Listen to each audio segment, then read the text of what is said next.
Hello everyone, welcome to economics classes. I am Priyanka. आज की ये हमारा पार्ट 2 होने वाला है ग्रोथ एंड डेवलपमेंट सीरीज का। ऑलरेडी हम पार्ट 1 जो है मैराथन कंप्लीट कर चुके हैं एंड वेरियस अदर यूनिट्स की भी हम मैराथन कर चुके हैं। आप प्लेलिस्ट चेक कर सकते हो, सारी प्लेलिस्ट मैंने अलग से बना रखी है। ठीक है, so let's start with the today's topic. Last class में हमारा सोशल ड्यूअलिज्म, टेक्नोलॉजिकल ड्यूअलिज्म और फाइनेंशियल ड्यूअलिज्म ये वाले टॉपिक्स रह गए थे। इसके साथ साथ हम और टॉपिक्स भी जो है वो आज कवर करेंगे आज की मैराथन सीरीज में। तो सबसे पहले अगर हम बात करें सोशल ड्यूअलिज्म की, तो सोशल ड्यूअलिज्म किसने दिया है? सोशल ड्यूअलिज्म जो दिया है वो दिया है J.H. बुइक ने, और ये पर्टिकुलर क्वेश्चन भी जो है वो आता है, मैचअप में आता है। टेक्नोलॉजिकल ड्यूअलिज्म किसने दिया है? ये टेक्नोलॉजिकल ड्यूअलिज्म जो दिया है वो दिया है बेंजामिन।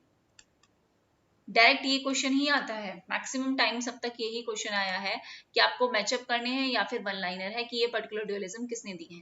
फाइनेंशियल ड्यूअलिज्म की अगर हम बात करें तो ये दिया है हालामेंट ने। ठीक है, ये आपका इंपॉर्टेंट क्वेश्चन था, इसलिए मैंने अभी इसको स्टार्टिंग में ही बता दिया। अब हम स्टार्ट करते हैं, सबसे फर्स्ट जो है वो सोशल ड्यूअलिज्म से हम स्टार्ट करते हैं। तो फर्स्ट सोशल ड्यूअलिज्म आपका क्या कहता है? सोशल ड्यूअलिज्म ये कहता है कि किस तरीके से इकोनॉमिक और सोशल डेवलपमेंट होगा अंडर डेवलप्ड इकोनॉमीज में। इकोनॉमिक और सोशल डेवलपमेंट किस तरीके से होगा, किसमें? अंडर डेवलप्ड जो हमारी इकोनॉमीज हैं, जो हमारी यूडीसीज है, अंडर डेवलप्ड जो हमारी कंट्रीज है, उसमें किस तरीके से हमारा इकोनॉमिक और सोशल डेवलपमेंट जो है वो होगा। सो इस पर्टिकुलर थ्योरी में जो फीचर्स दिए गए हैं वो फीचर्स क्या दिए गए हैं? That there is a social spirit. मैं आपको बहुत ज्यादा डिटेल में नहीं करवा रही हूँ, सिर्फ उतना करवा रही हूँ जितना रेलिवेंट है एग्जाम के लिए, वरना एक क्लास के लिए कम से कम आपको 45 to 50 मिनट्स की क्लास चाहिए एक पर्टिकुलर थ्योरी के लिए। Social spirit. सेकंड इन्होंने क्या फीचर दिया है? ऑर्गेनाइजेशनल फॉर्म है। और थर्ड जो फीचर जो है वो क्या है? टेक्निक डोमिनेटिंग है। टेक्निक आपकी क्या है? टेक्निक डोमिनेटिंग है। दूसरा, इन्होंने कौन सी? डुअल सोसाइटी के बारे में। डुअलिज्म है ना, तो इसका मतलब इन्होंने डुअल सोसाइटी के बारे में डिस्कस किया होगा। सबने ही डुअल सोसाइटी के बारे में जो है वो डिस्कस किया है। तो सोशल डुअलिज्म जो आपका पर्टिकुलर बुइक ने दिया है, उसने किस डुअल सोसाइटी के बारे में डिस्कस किया है कि दो तरीके की सोसाइटी है। एक तो हमारी सोसाइटी है जो इंडिजीनियसली स्टार्टिंग से कैसी है? प्री कैपिटलिस्ट एग्रीकल्चर सिस्टम जहां यूज हो रहा है, प्री कैपिटलिस्ट एग्रीकल्चर सिस्टम। और दूसरी जो हमारी सोसाइटी है वो कौन सी है? वो हमारी है advanced imported western system. Advanced imported western system. ये पर्टिकुलर जो फाइल होती है मैं आपको सेव करके जो है वो टेलीग्राम पे शेयर कर दूंगी। पहले मुझे पता नहीं था सच में कि ये शेयर होती है, वरना मैं आपकी आज तक की जितनी भी थ्योरीज हैं उसको भी सेव करके शेयर कर देती, और मुझे साथ के साथ चीजें डिलीट करनी पड़ती है, इसलिए मैं वीडियोस का कंपाइलेशन नहीं कर सकती। एक कमेंट आया था कि सारे जो जैन 2025 में जितने भी आपने सोल्यूशन कराया उन सबको कंपाइल कर दो एक वीडियो में, तो वो पॉसिबल नहीं है क्योंकि मुझे वीडियो साथ के साथ डिलीट करनी पड़ती है। मुझे सारा जो डाटा है ना वो साथ के साथ डिलीट करना पड़ रहा है बिकॉज मेरे लैपटॉप में इतनी अभी मेमोरी नहीं है। ठीक है, एडवांस इंपोर्टेड सिस्टम। इसके बाद इन्होंने क्या बात की कि इन पर्टिकुलर यूडीसीज में 5 तरीके की क्या पाई जाती है? 5 तरीके की अनएम्प्लॉयमेंट जो है वो देखने को मिलती है। अगर हम सबसे पहली अनएम्प्लॉयमेंट के बारे में बात करें तो यहाँ पे कौन सी अनएम्प्लॉयमेंट देखने को मिलती है? रेगुलर वर्कर्स की। रेगुलर वर्कर्स की। दूसरा, क्लाइमेट की वजह से जो अनएम्प्लॉयमेंट है। तीसरा, व्हाइट कॉलर्ड अनएम्प्लॉयमेंट है यहाँ पे, व्हाइट कॉलर्ड अनएम्प्लॉयमेंट। फोर्थ अगर हम बात करें तो सीजनल अनएम्प्लॉयमेंट देखने को मिलती है। और फिफ्थ अगर हम बात करें तो यूरेशियंस जो है वो अनएम्प्लॉयमेंट जो है अंडर डेवलप कंट्रीज में देखने को मिलती है। ठीक है, इन्होंने किस अप्रोच के बारे में बोला? एक तो हमारी ग्रेजुअल अप्रोच थी, एक बिट बाय बिट अप्रोच थी। तो सोशल ड्यूअलिज्म ने जो बात की वो की बिट बाय बिट अप्रोच जो है वो आपको फॉलो करनी चाहिए, और गवर्नमेंट जो है इस तरीके की अनएम्प्लॉयमेंट को रिमूव करने में क्या है? अनेबल है। Government is unable to remove these kinds of unemployment. ये इसका क्रक्स था, क्रक्स में ही बता रही हूँ क्योंकि पूरी थ्योरी बताना जो पॉसिबल नहीं है, क्योंकि अभी हमारे पास टाइम कम है तो हमें जल्दी जल्दी सारी यूनिट्स को कवर करना है, और उतना करना है कम से कम जितना हमारे एग्जाम के लिए रेलिवेंट है। ओके, नेक्स्ट हमारी जो थ्योरी है वो हमारी है टेक्नोलॉजिकल ड्यूअलिज्म। और कोई भी ये सेकंड क्लास पहले नहीं देखेगा, सबसे पहले आपको ग्रोथ एंड डेवलपमेंट की फर्स्ट मैराथन को देखना है, उसके बाद आप सेकंड मैराथन देखोगे। तो बेंजामिन हिगिंस की अगर हम बात करें तो इन्होंने दिया था टेक्नोलॉजिकल ड्यूअलिज्म, और इन्होंने बोला था कि प्रोडक्शन फंक्शन जो है वो दो सेक्टर्स में देखा जाएगा। एक तो हमारा होगा एडवांस्ड सेक्टर, इसको मैं नीचे लिखती हूँ, एक तो होगा हमारा क्या एडवांस्ड सेक्टर, और दूसरा जो होगा वो हमारा क्या होगा traditional sector, traditional sector. Okay, dualism है ना, तो दो सेक्टर्स की बात की जाएगी। एडवांस सेक्टर, एडवांस सेक्टर कैसे यूज करेगा, एडवांस सेक्टर जो यूज करेगा वो कैपिटल इंटेंसिव टेक्नोलॉजी यूज करेगा, ऑब्वियस ही बात है। और जो आपका ट्रेडिशनल सेक्टर होगा वो किसको यूज करेगा, वो लेबर इंटेंसिव टेक्नोलॉजी को जो है वो यूज करेगा। दूसरी बात कि अगर हम एडवांस्ड सेक्टर की बात करें तो यहाँ पे जो है जो अनएम्प्लॉयमेंट आएगी वो किस तरीके से आएगी, वो या तो टेक्नोलॉजिकल अनएम्प्लॉयमेंट यहाँ पे आपको देखने को मिलेगी, या फिर आपको जो देखने को मिलेगी वो स्ट्रक्चरल अनएम्प्लॉयमेंट देखने को मिलेगी कि इकोनॉमी का स्ट्रक्चर चेंज हो गया, इकोनॉमी में टेक्नोलॉजिकल चेंज आ गया इसलिए अनएम्प्लॉयमेंट आई है। लेकिन अगर हम यहाँ पे ट्रेडिशनल सेक्टर की बात करें जो लेबर इंटेंसिव है कंप्लीटली, तो यहाँ पे आपको किस तरीके की एम्प्लॉयमेंट देखने को मिलेगी, जो आपको बेसिकली एग्रीकल्चर सेक्टर में दिखती है, डिस्गाइज्ड टाइप ऑफ अनएम्प्लॉयमेंट यहाँ पे देखने को मिलेगी। तीसरा फीचर अगर हम इसकी बात करें तो यहाँ पे जो होता है वो होता है फिक्स्ड टेक्नोलॉजिकल कोफिशिएंट, यहाँ पे जो यूज होता है वो फिक्स्ड टेक्निकल कोफिशिएंट जो है वो यूज होगा। और अगर हम बात करें अपने ट्रेडिशनल सेक्टर की तो यहाँ पे जो होता है वो होता है एक variable technical coefficient, variable technical coefficient, क्योंकि ये लेबर इंटेंसिव कंट्री है, यहाँ पे लेबर ज्यादा है, तो यहाँ वेरिएबिलिटी होती है कि हम फिक्स्ड फैक्टर की जगह हम बड़ी बड़ी मशीन्स कैपिटल्स को छोड़ के हम उसको सब्सटीट्यूट करते हैं लेबर के साथ, इसलिए यहाँ पे क्या होता है वेरिएबल टेक्निकल कोफिशिएंट जो है वो देखने को मिलता है। तीसरी अगर हम बात करें यहाँ पे सब्सटीट्यूशन, कोई सब्सटीट्यूशन नहीं होगा, कैपिटल की जगह कैपिटल यूज हो रहा है, लेबर की जगह लेबर यूज हो रहा है, लेकिन यहाँ पे सब्सटीट्यूशन जो है वो पॉसिबल है, ऑब्वियसली तभी तो ये वेरिएबल है, सब्सटीट्यूशन जो है वो पॉसिबल है। दूसरा, यहाँ पे आपके पास वो आप ऑलरेडी डेवलप उसमें हो तो आपके पास लेस स्कोप है आगे डेवलप होने का, लेकिन अभी आप अंडर डेवलप्ड हो तो यहाँ पे आपके पास मोर स्कोप है एक्सपेंशन का। एग्जाम्पल की अगर हम बात करें तो यहाँ पे जो एग्जाम्पल होगा आपके ट्रेडिशनल में, तो यहाँ पे बेसिकली फूड स्टफ्स जैसी इंडस्ट्री है, आपकी हैंडीक्राफ्ट जैसी इंडस्ट्री जो है वो ट्रेडिशनल सेक्टर में देखने को मिलती है। बट वहीं अगर हम प्रोडक्शन एडवांस सेक्टर की बात करें तो यहाँ पे लार्ज स्केल इंडस्ट्रीज आपको देखने को मिलेगी, या फिर आपको रिफाइनरीज मिलेंगी, ऑयल रिफाइनरीज जो होती है, ऑयल फील्ड्स जो होती है, प्लांटेशंस है, माइंस है, इस तरीके की इंडस्ट्री आपको यहाँ पे देखने को मिलेगी। ठीक है, now moving toward next theory. Next हमारी जो थ्योरी है वो किसकी है, वो हमारा क्या है फाइनेंशियल डुअलिज्म। फाइनेंशियल डुअलिज्म का मतलब क्या है कि यहाँ पे भी आपको दो तरीके के सेक्टर जो है वो देखने को मिलेंगे, फाइनेंशियल डुअलिज्म। और फाइनेंशियल डुअलिज्म आपके क्या है, फाइनेंशियल डुअलिज्म किसने दिया था, हालामिट ने दिया था। यहाँ पे एक आपका क्या है ट्रेडिशनल सेक्टर है वही, और एक आपका क्या है मॉडर्न सेक्टर है। अब सबसे पहले अगर हम बात करें ट्रेडिशनल सेक्टर की, तो यहाँ पे फाइनेंस से रिलेटेड होगा, ठीक है, क्योंकि नाम ही आपको बोल रहा है फाइनेंशियल डुअलिज्म, तो मतलब फाइनेंस से रिलेटेड क्या प्रॉब्लम ट्रेडिशनल सेक्टर में होती है और मॉडर्न सेक्टर में क्या चीजें होती हैं।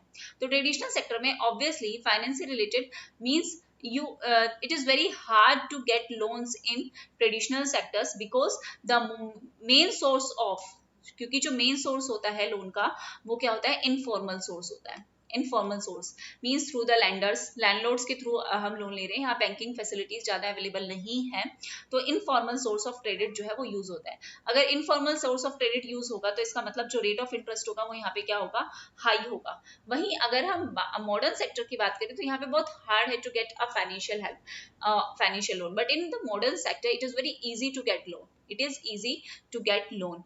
एंड यहाँ पे इनफॉर्मल सोर्स ऑफ क्रेडिट ज्यादा है, लेकिन यहाँ पे क्या है फॉर्मल सोर्स ऑफ क्रेडिट ज्यादा है, इसलिए आपका एक्सप्लॉयटेशन नहीं होगा, आपका रेट ऑफ इंटरेस्ट जो है वो कम होगा।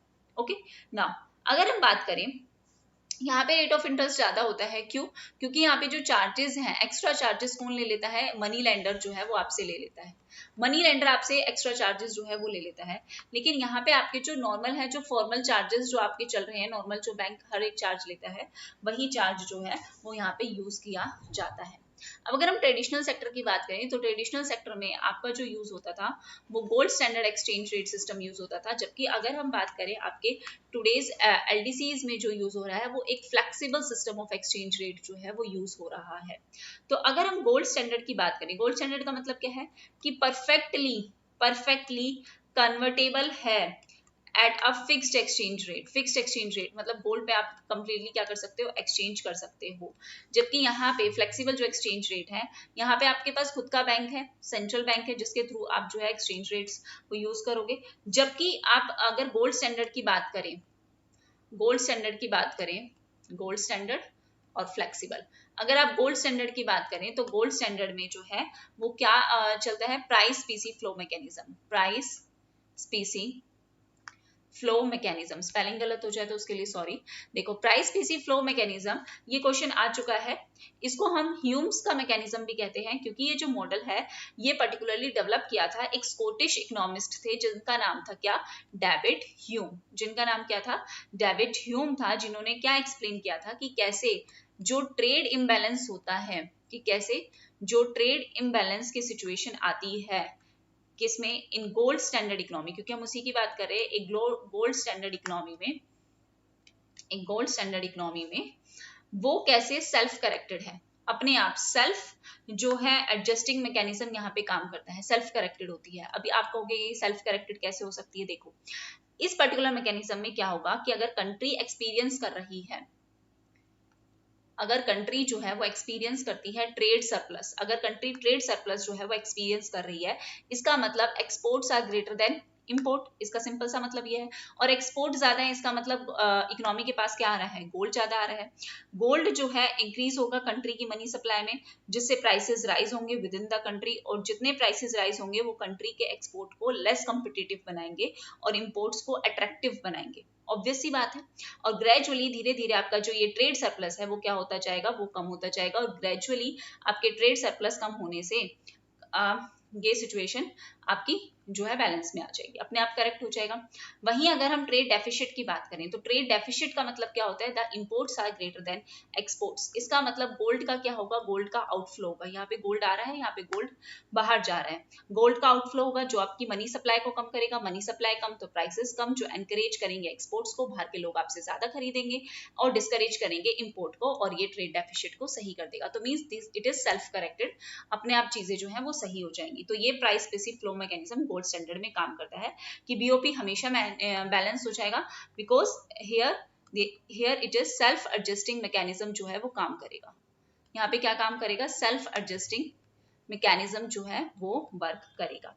जबकि अगर हम बात करें आपके जो एलडीसीज जो आजकल यूज कर रही हैं, ये गोल्ड स्टैंडर्ड तो पहले चलता था, फ्लेक्सिबल सिस्टम जो एलडीसीज जो है वो आजकल यूज कर रही हैं, इसमें खुद का एक सेंट्रल बैंक है, ऑटोनोमी है, फ्लेक्सिबल एक्सचेंज रेट है, ऑटोनोमी है, फ्लेक्सिबल एक्सचेंज रेट जो है वो यूज हो रहा है, मतलब मार्केट के थ्रू जो है वो आप एक्सचेंज रेट कर डिसाइड कर रहे हो। बीओपी आपका डेफिशिएट भी हो सकता है, सरप्लस भी हो सकता है, आपको आर्टिफिशियली जो है वो लो करने पड़ेंगे। कहते हैं ना कि आर्टिफिशियली आपको अपनी करेंसी को डिवैल्यू करना पड़ेगा, तभी आप एक्सपोर्ट्स जो है वो इंक्रीज कर सकते हो। तो ये प्रॉब्लम है। अब इसका सोल्यूशन क्या हो सकता है, इस पर्टिकुलर चीज का क्या सोल्यूशन हो सकता है, देखो सॉल्यूशन ये हो सकता है कि अगर आपके डोमेस्टिक में इंटरेस्ट ज्यादा है फॉरेन एक्सचेंज रेट से, तो इसका मतलब क्या है, इंडिया का एग्जांपल लेते हैं कि इंडिया डोमेस्टिक कंट्री है और इंडिया में इंटरेस्ट रेट ज्यादा है, तो इसका मतलब इंडिया में इन्वेस्टमेंट ज्यादा आएगा, लोग यहाँ ज्यादा इन्वेस्ट करेंगे, और इंडिया जो है इंडिया में ज्यादा इन्वेस्टमेंट आएगा तो हमारे अकाउंट्स पे क्या इफेक्ट पड़ेगा, हमारा कैपिटल अकाउंट जो है वो सरप्लस में होगा। अगर हम इसका मतलब अगर हम एक फ्री एक्सेस दे देते हैं equal terms of capital funds, modern sector को भी ट्रेडिशनल सेक्टर को भी, तो हमारे जो एलोकेशन ऑफ रिसोर्सेज हैं उनका जो मिस एलोकेशन हो रहा है, जो मिस एलोकेशन हो रहा है वो कम हो जाएगा, अगर फ्री एक्सेस दे दें कि इक्वल टर्म्स में जो है वो कैपिटल फंड्स जो है वो प्रोवाइड किया जाए। ठीक है, ये प्रॉब्लम हम इस तरीके से सॉल्व कर सकते हैं। जैसे यहाँ पे जो है formal source of credit use हो रहा है ना, यहाँ पे फॉर्मल हो रहा है, यहाँ पे इनफॉर्मल हो रहा है, तो अगर हम फ्री एक्सेस दे दें कि सबके लिए इक्वल टर्म्स हैं कैपिटल फंड्स के लिए, चाहे वो मॉडर्न सेक्टर हो चाहे वो ट्रेडिशनल सेक्टर हो, तो जो मिस एलोकेशन हो रहा है रिसोर्सेज का वो क्या हो जाएगा, वो कम हो जाएगा। तो ये आपके क्या हो गए, तीनों ड्यूअलिज्म हो गए। इसके बाद अगर हम बात करें क्रिटिकल मिनिमम एफर्ट थीसिस, पहले तो हमें गुनार मिडल की बात करनी है ना, यहाँ पे मैंने लिख रखा है ना गुनार मिडल, हाँ गुनार मिडल की थ्योरी। तो गुनार मिडल की थ्योरी पहले डिस्कस करते हैं, यहाँ लिख लेती हूँ मैं, ठीक है। पार्ट 1 पार्ट 2 आपको अलग से प्रोवाइड होगा। गुनार मिडल, गुनार ब्रिडल की जो थ्योरी है, इनकी थ्योरी का नाम क्या है, थ्योरी ऑफ क्यूमुलेटिव पोजीशन। ये पर्टिकुलर क्वेश्चन भी डायरेक्टली आ चुका है, थ्योरी ऑफ, और इनकी जो बुक है ना वो आप ध्यान से कर लेना क्योंकि इनकी बुक से बहुत बार क्वेश्चन आ चुका है, थ्योरी ऑफ क्यूमुलेटिव पोजीशन। अगर हम गुनार मिडल की थ्योरी ऑफ क्यूमुलेटिव पोजीशन की बात करें, सर्कुलर पोजीशन की बात करें, तो इन्होंने क्या बोला है कि लेस डेवलप्ड कंट्रीज हैं और आपकी डेवलप्ड कंट्रीज हैं। दो तरीके की कंट्रीज हैं, हम सबको पता है, एक लेस डेवलप्ड कंट्रीज है और एक आपकी डेवलप्ड कंट्रीज है। ये कहते हैं कि बेटर इकोनॉमिक अपॉर्चुनिटीज के लिए, अगर आपको इकोनॉमिक अपॉर्चुनिटीज ज्यादा चाहिए, बेटर इकोनॉमिक अपॉर्चुनिटीज के लिए आप जो है लेस डेवलप्ड कंट्रीज से कहाँ जाते हो, डेवलप्ड कंट्रीज में जो है वो माइग्रेट करते हो, क्योंकि आपको ज्यादा जो है अपॉर्चुनिटी, इकोनॉमिक अपॉर्चुनिटी चाहिए। तो गुनार मिडल की अगर हम बात करें तो गुनार मिडल ने एक सर्कुलर पोजीशन जो है एक्सप्लेन किया है, किस चीज के लिए एक्सप्लेन किया है, किस पर्टिकुलर चीज के लिए, कि जो रीजनल इनइक्वालिटीज है ना, रीजनल इनइक्वालिटीज जो है विद इन द कंट्री, उसको एक्सप्लेन किया है कि कंट्री में क्या है, रीजनल इनइक्वालिटी है। हम सबको पता है कि नॉर्थ ईस्ट से बहुत ज्यादा लोग आते हैं यहाँ पे नॉर्थ की साइड जॉब करने, बिहार साइड से बहुत ज्यादा आते हैं, यूपी साइड से बहुत ज्यादा आते हैं। अगर अपॉर्चुनिटीज उन्हीं के एरिया में मिल जाए तो क्या जरूरत है माइग्रेट करने की। तो गुनार मिडल ने दो तरीके के इफेक्ट्स के बारे में बताया है, एक तो स्प्रेड इफेक्ट बताया है और एक जो है वो बैकवॉश इफेक्ट बताया है। और क्या बोला है कि स्प्रेड इफेक्ट जो है, जहां पे डेवलपमेंट स्प्रेड होता है प्रॉस्परस रीजन में, तो वो तो हो गया हमारा स्प्रेड इफेक्ट, कि अगर आपका डेवलपमेंट जो है, अगर आपका डेवलपमेंट स्प्रेड आउट हो रहा है, अगर आपका डेवलपमेंट स्प्रेड आउट हो रहा है फ्रॉम द प्रॉस्परस रीजन, एक अच्छे रीजन से, जो खुशहाल रीजन है वहां से, तो वो है आपका स्प्रेड इफेक्ट। बैकवॉश इफेक्ट क्या होता है, जहां पे अंडर डेवलप्ड रीजन जो है, जहां पे अंडर डेवलप्ड रीजन्स जो हैं वो एक नेगेटिव इम्पैक्ट डालते हैं। ये तो एक पॉजिटिव इम्पैक्ट डाल रहे हैं कि यहाँ खुशहाली है तो यहाँ पे भी खुशहाली होगी, लेकिन ये एक नेगेटिव, अंडर डेवलप्ड कंट्रीज में बैकवॉश इफेक्ट बेसिकली क्या कहता है कि ये अंडर डेवलप्ड रीजन्स एक एक्सपीरियंस करते हैं, एक नेगेटिव इम्पैक्ट जो है उसको एक्सपीरियंस करते हैं। तो अगर हम कंक्लूजन में कहें, लेस डेवलप्ड कंट्रीज के केस में आपका बैकवॉश इफेक्ट ज्यादा होता है, बैकवॉश इफेक्ट ज्यादा होता है किससे, स्प्रेड इफेक्ट से। और वहीं डेवलप्ड कंट्रीज की अगर हम बात करें तो यहाँ पे आपका स्प्रेड इफेक्ट ज्यादा होता है किससे, बैकवॉश इफेक्ट से। ये तो कंक्लूजन है, ठीक है, ये तो सबको पता है कि ये सिचुएशन जो है वो फेस करनी पड़ती है। तो यही इस पर्टिकुलर थ्योरी का जो है वो कंक्लूजन है कि किस कंट्री को जो है बैकवॉश और स्प्रेड इफेक्ट जो है वो फेस करना पड़ता है। ठीक है, समझ में आ गया। बैकवॉश इफेक्ट का मतलब कि वो इकोनॉमिक इफेक्ट्स जो पर्टिकुलरली मतलब ये थ्योरी जो है वो पर्टिकुलरली गुनार मिडल ने दी। और इसमें क्या बोला गया कि कंट्री जो है ग्रो कर रही है या डेवलप कर रही है, और ये लोगों के साथ, ह्यूमन कैपिटल के साथ, फिजिकल कैपिटल के साथ या अदर पार्ट्स ऑफ कंट्री जो है वो ग्रेविटेट होते हैं टुवर्ड द ग्रोइंग सेंटर।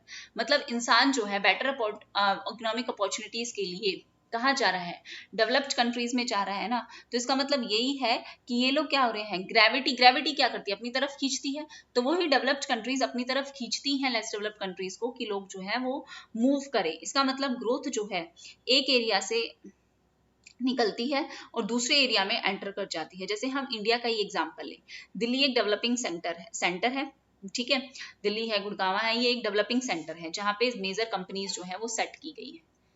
मैं बता देती हूँ, देखो जैसे हम एग्जांपल लें इंडिया का ही, इंडिया में अगर हम एग्जांपल लें दिल्ली का, ठीक है, तो दिल्ली एक डेवलपिंग सेंटर है जहाँ पे सारी कंपनीज मोस्टली सेटअप है। दिल्ली या गुरुग्राम में अगर हम देखें तो लोग क्या करते हैं, हरियाणा पंजाब यूपी, हरियाणा पंजाब यूपी बिहार, इस साइड के लोग जो हैं उनकी टेंडेंसी है कि वो कहाँ जाएंगे, वो किसकी तरफ मूव करेंगे, दिल्ली की तरफ मूव करते हैं। ठीक है, इन कंपनीज की तरफ मूव करते हैं because to get the better employment opportunities. So Delhi grow करेगा और रिमेनिंग एरियाज जो है वो वर्स ऑफ होंगे। दिल्ली तो ग्रो करता जाएगा लेकिन रिमेनिंग जो ये एरियाज हैं ये वर्स ऑफ हो जाएंगे। तो यही आपका क्या है, यही आपका बैकवॉश इफेक्ट है। यही आपका क्या है, बैकवॉश इफेक्ट, एक नेगेटिव इम्पैक्ट डाल रहे हैं ना। और स्प्रेड इफेक्ट की अगर हम बात करें तो स्प्रेड इफेक्ट का मतलब क्या होगा, जहां पे इकोनॉमिक डेवलपमेंट सजेस्ट किया है गुलाम मिडल ने कि स्प्रेड का मतलब है कि एक ऐसी सिचुएशन जहां से पॉजिटिव इम्पैक्ट जो है आसपास के एरियाज में, आसपास की लोकेलिटीज में जा रहा है, एक पॉजिटिव इम्पैक्ट जा रहा है। अगर एक डेवलपमेंट में प्लेस डेवलप एक पर्टिकुलर एरिया में डेवलपमेंट है तो वो डेवलपमेंट बाकी के उसके जो एडजॉइनिंग एरियाज हैं, जो उसके सब एरियाज हैं, आसपास के जो एरियाज है वहां पे भी क्या कर रही है, डेवलपमेंट कर रही है। वैसे अगर हम दोबारा दिल्ली का एग्जाम्पल लें, अगर हम दिल्ली का ही एग्जाम्पल लें तो इसका मतलब क्या है, हम ये आर्ग्यू कर सकते हैं कि जो इसके जो आसपास के एरियाज है ना, जैसे फरीदाबाद है, गुड़गांव है, गाजियाबाद है, इनको बेनिफिट होता है दिल्ली की डेवलपमेंट से। इन एरियाज को क्या होता है, बेनिफिट हुआ है दिल्ली की ग्रोथ से, तो ये स्प्रेड इफेक्ट है। ये क्या है, एक तरीके से स्प्रेड इफेक्ट है। इसे ही सेंट्रीफ्यूगल फोर्स और सेंट्रीपिटल फोर्स जो है वो कहा गया है। इसे ही सेंट्रीफ्यूगल और सेंट्रीपिटल जो है फोर्स कहा गया है। सेंट्रीपिटल फोर्स जो है वो कहा गया है कि बाहर के एरिया से लोग कहाँ आ रहे हैं, दिल्ली में आ रहे हैं, ठीक है। और सेंट्रीफ्यूगल का मतलब कि इस पर्टिकुलर एरिया से लोग कहाँ जा रहे हैं, बाहर जा रहे हैं, तो वो क्या हो गया, सेंट्रीफ्यूगल फोर्स हो गया। अब यहाँ पे स्टेट का क्या रोल आता है, पर्टिकुलरली अगर हम गुनार मिडल की थ्योरी में देखें, इसको हटा दो, अगर हम पर्टिकुलरली गुनार मिडल की थ्योरी में देखते हैं तो स्टेट का मतलब गवर्नमेंट का क्या रोल आएगा कि गवर्नमेंट को इंटरवीन करना पड़ेगा। तभी तो गवर्नमेंट इंटरवीन करती है कि वो जो गवर्नमेंट ने, आपने सुना होगा कि गवर्नमेंट ने एसईजेड स्पेशल इकोनॉमिक जोन्स जो बना रखे हैं वो किस लिए बना रखे हैं, ताकि जो एरियाज डेवलप नहीं है वहां पे गवर्नमेंट सब्सिडी देगी, टैक्स रिबेट्स देगी, किसी ना किसी तरीके से इन एरियाज में भी क्या करेगी, डेवलपमेंट करेगी। पहले आपको क्या लगता है कि गुरुग्राम जो है वो पहले से ही ऐसा था?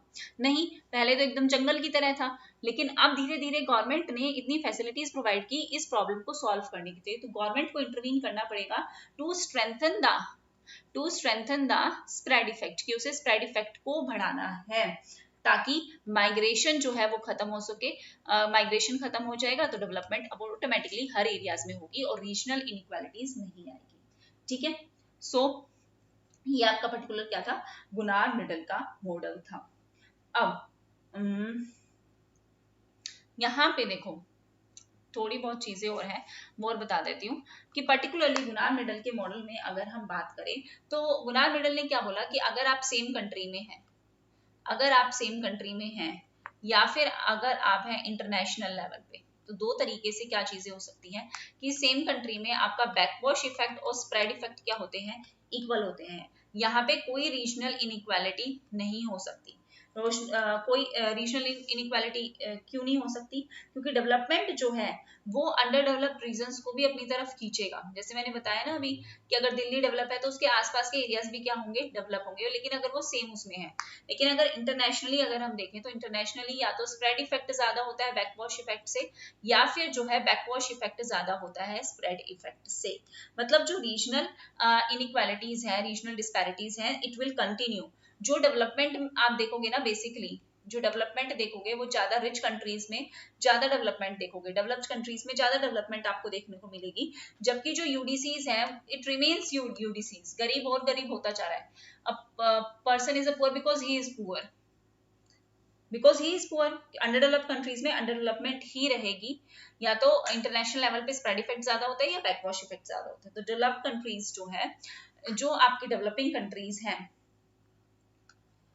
जो आपके डेवलपिंग कंट्रीज है वहां पे ज्यादा जो प्रोडक्शन होता है वो फूड ग्रेन्स का ज्यादा प्रोडक्शन होता है, जिनकी ऑलरेडी इलास्टिसिटी जो है वो लेस देन 1 होती है। यहाँ पे एग्रीकल्चर का प्रोडक्शन जो है वो ज्यादा होता है। तो डेवलप्ड कंट्रीज जो है वो स्पेशलाइज करती है गलत प्रोडक्ट में और ट्राई करती हैं कि वो लेस डेवलप्ड कंट्रीज को पूरा का पूरा कैप्चर कर ले। लेस डेवलप्ड कंट्रीज को पूरा पूरा कैप्चर कर लेंगी तो लेस डेवलप्ड कंट्रीज के पास जो मेनली जो प्रोडक्ट है वो एग्रीकल्चर का ही प्रोडक्ट है, और वहां पे इलास्टिसिटी कम है तो ये तो कभी आगे बढ़ ही नहीं पाएंगे। हमेशा हम ही रिच जो है, रिच सेक्टर्स में ही आपको डेवलपमेंट जो है वो देखने को मिलेगी। ये गुनार मिडल की थ्योरी थी। अब अगर हम आगे डिस्कस करें तो नेक्स्ट हमारी जो थ्योरी है वो क्या है, हमारी क्रिटिकल मिनिमम एफर्ट थीसिस, जो किसने दी है, ये डायरेक्टली भी क्वेश्चन आ चुका है कि क्रिटिकल मिनिमम एफर्ट थीसिस जो है वो हार्वे लिविंगस्टन ने दी है। लिविंगस्टन ही लिख देती हूँ। ये पर्टिकुलर थ्योरी जो है वो किसने दी है, वो लिविंगस्टन जी ने दी है। लिविंगस्टन ने ये थ्योरी जो है वो दी है। और क्या कहते हैं, ये क्वेश्चन भी आ चुका है कि इन्होंने रिलेशन जो है, रिलेशन बताया है बिटवीन 3 फैक्टर्स, कि 3 फैक्टर्स के बीच में क्या है, रिलेशन है। कैसा रिलेशन है, पहला पर कैपिटा इनकम, दूसरा इन्होंने क्या बोला कि इन्वेस्टमेंट जो है, इन्वेस्टमेंट आपकी क्या है, इन्वेस्टमेंट इज इनकम जनरेटिंग, ये क्वेश्चन आ चुका है, investment is income generating. And third, जो पॉपुलेशन ग्रोथ है ना, पॉपुलेशन ग्रोथ क्या है, it is income depressing, income को डिप्रेस करती है एक पॉपुलेशन की ग्रोथ, और इन्वेस्टमेंट जो है इनकम को जनरेट करती है। ये पर्टिकुलर थ्योरी जो है वो गुनार मिडल ने दी है, सॉरी गुनार मिडल क्या कह रही, हार्वे लिविंगस्टन ने दी है। अगर किस कहीं पे देखो, अगर आपकी इन्वेस्टमेंट ज्यादा है, मतलब इनकम जनरेटिंग ज्यादा है, किससे, इनकम डिप्रेसिंग से, तो इस पॉइंट पे क्या होगा, आपकी पर कैपिटा इनकम जो है, पर कैपिटा इन्वेस्टमेंट इनकम, ये सब क्या करेंगी, ग्रो करेंगी। आपकी रेट ऑफ इन्वेस्टमेंट, इसका मतलब अगर इन्वेस्टमेंट जनरेटिंग है तो इसका मतलब जो आपकी रेट ऑफ इन्वेस्टमेंट है वो आपकी ज्यादा है, किससे, आपकी पॉपुलेशन ग्रोथ से, वो आपकी क्या ज्यादा है, किससे, पॉपुलेशन ग्रोथ से। तो इसका मतलब आपकी यही पर कैपिटा इनकम जो है वो क्या करेगी, राइज करेगी। तो इससे क्या होगा, इससे डेवलपमेंट होगा। लेकिन वहीं अगर हम कहें आपकी इनकम डिप्रेसिंग ज्यादा है, मतलब पॉपुलेशन ग्रोथ ज्यादा है, किससे, इन्वेस्टमेंट जनरेटिंग से, रेट ऑफ इन्वेस्टमेंट से, तो उस केस में क्या होगा, उस केस में जो है, उस केस में आपकी जो पर कैपिटा इनकम होगी वो क्या होगी, वो कम होगी। ठीक है, तो अगर हम बोलें, अगर आपकी इन्वेस्टमेंट जनरेटिंग ज्यादा है, इसको मैं किसी और तरीके से बताती हूँ, देखो, हाँ, तो आपकी पर कैपिटा इनकम क्या होगी, कम होगी। तो यहाँ पे इन्होंने जो बात की वो, ये पर्टिकुलर मॉडल किस पे लिया गया, केन्स के मल्टीप्लायर मॉडल पे। और क्या बोला गया कि अगर आप based on the Keynes multiplier model, उन्होंने बोला कि अगर आपकी इन्वेस्टमेंट जनरेटिंग ज्यादा है, इन्वेस्टमेंट और इनकम डिप्रेसिंग से, तो उस केस में आपकी पर कैपिटा इनकम जो है बढ़ेगी और इकोनॉमी में क्या आएगी, एक सेल्फ सस्टेन ग्रोथ आएगी। और बस यहाँ पे ये पूछा गया कि अगर हमें इस सेल्फ सस्टेनिंग ग्रोथ को अचीव करने के लिए, इस सेल्फ सस्टेनिंग ग्रोथ को अचीव करने के लिए आपको क्या करना पड़ेगा, आपको करनी पड़ेगी इन्वेस्टमेंट, आपको जरूरत है एक मिनिमम इन्वेस्टमेंट की। तो यही थ्योरी का नाम है क्रिटिकल मिनिमम एफर्ट थीसिस, कि आपको मिनिमम एफर्ट्स तो डालने पड़ेंगे, बट वो मिनिमम इन्वेस्टमेंट कितने होंगे और क्या उससे आगे डाउनफॉल नहीं होगा, ये इसके बारे में जो है वो ज्यादा नहीं बताया। और ये भी नहीं बताया कि मिनिमम इन्वेस्टमेंट कितनी करनी है, बस ये बोला कि आपको एक मिनिमम एफर्ट डालने की जरूरत है। दो चीजों के बारे में इन्होंने यहाँ पे बताया कि एक तो जीरो सम एक्टिविटी है, एक पॉजिटिव सम एक्टिविटी है। किसने, लिविंगस्टन ने दो चीजों के बारे में बताया, एक तो आपकी जीरो सम एक्टिविटी के बारे में, जीरो सम, और एक इन्होंने बोला कि पॉजिटिव सम एक्टिविटीज क्या होंगी। तो अगर हम पॉजिटिव सम की बात करें तो इसका मतलब आपकी नेशनल इनकम, नेशनल आउटपुट बढ़ेगा तो आपकी ग्रोथ बढ़ेगी। ठीक है, मतलब यहाँ पे क्या होगा, फ्री एंड फेयर कंपटीशन जो है वो होगा, इसका मतलब। लेकिन वहीं अगर हम बात करें जीरो सम की, मतलब आपकी national income, national output constant है, तो इसका मतलब यहाँ पे ग्रोथ क्या है, नहीं है। यहाँ पे सिर्फ जो फोकस किया जा रहा है, इसका मतलब जो फोकस किया जा रहा है वो जो बिग इंडस्ट्रीज है उन्हीं पे ही फोकस किया जा रहा है। और बिग इंडस्ट्रीज पे ही फोकस किया जा रहा है तो उन्हें धीरे धीरे क्या मिल जाएगी, उन्हें धीरे धीरे मोनोपोली मिल जाएगी, उन्हें धीरे धीरे मोनोपोली मिल जाएगी। तो मोनोपोली मिलने से वही ज्यादा प्रॉफिट जो है वो अर्न करेंगे, ये बड़ी इंडस्ट्रीज ही मैक्सिमम जो है वो प्रॉफिट अर्न करेंगी। और प्रॉफिट जो है वो लिमिटेड रह जाएगा इन्हीं लोगों के बीच में।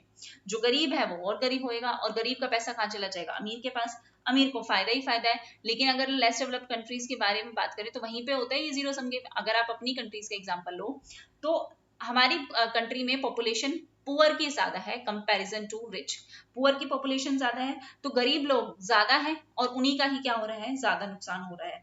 जबकि जो थोड़े मोड़े लोग हैं, जो ये हमारी पॉपुलेशन का कितना परसेंट होंगे, मान लो 10% ये लोग हैं सिर्फ अमीर लोग, तो फायदा, और 90% गरीब लोग हैं, तो नुकसान ज्यादा का हो रहा है ना, और फायदा सिर्फ कुछ ही लोगों का हो पा रहा है।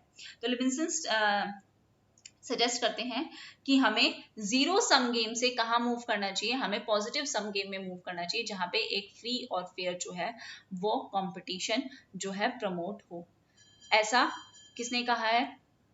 हार्वे लिविंगस्टन ने ये बात कही है। ठीक है, इसके बाद अगर हम आगे बात करें, नेक्स्ट क्या बोला हार्वे लिविंगस्टन ने कि ग्रोथ एजेंट्स आपके क्या क्या हो सकते हैं, क्या क्या आपके ग्रोथ एजेंट्स हैं। ग्रोथ एजेंट्स आपके कौन कौन है? एक तो आपका एंटरप्रेनर जो आपका ओनर है, एक आपका इन्वेस्टर ग्रोथ एजेंट की तरह काम करता है, एक आपका सेवर जो है जो सेविंग कर रहा है वो एक ग्रोथ एजेंट की तरह काम कर रहा है, दूसरा जो आपका इनोवेटर है जो इनोवेशन ला रहा है वो एक ग्रोथ एजेंट की तरह काम कर रहा है। किसी भी कंट्री में डिप्रेसिंग पर कैपिटा इनकम है अगर अंडर डेवलप्ड कंट्रीज में, तो उसके कुछ रीजंस हैं और उसके क्या क्या मैक्सिमम फैक्टर्स जो है वो रिस्पॉन्सिबल है उस चीज के लिए।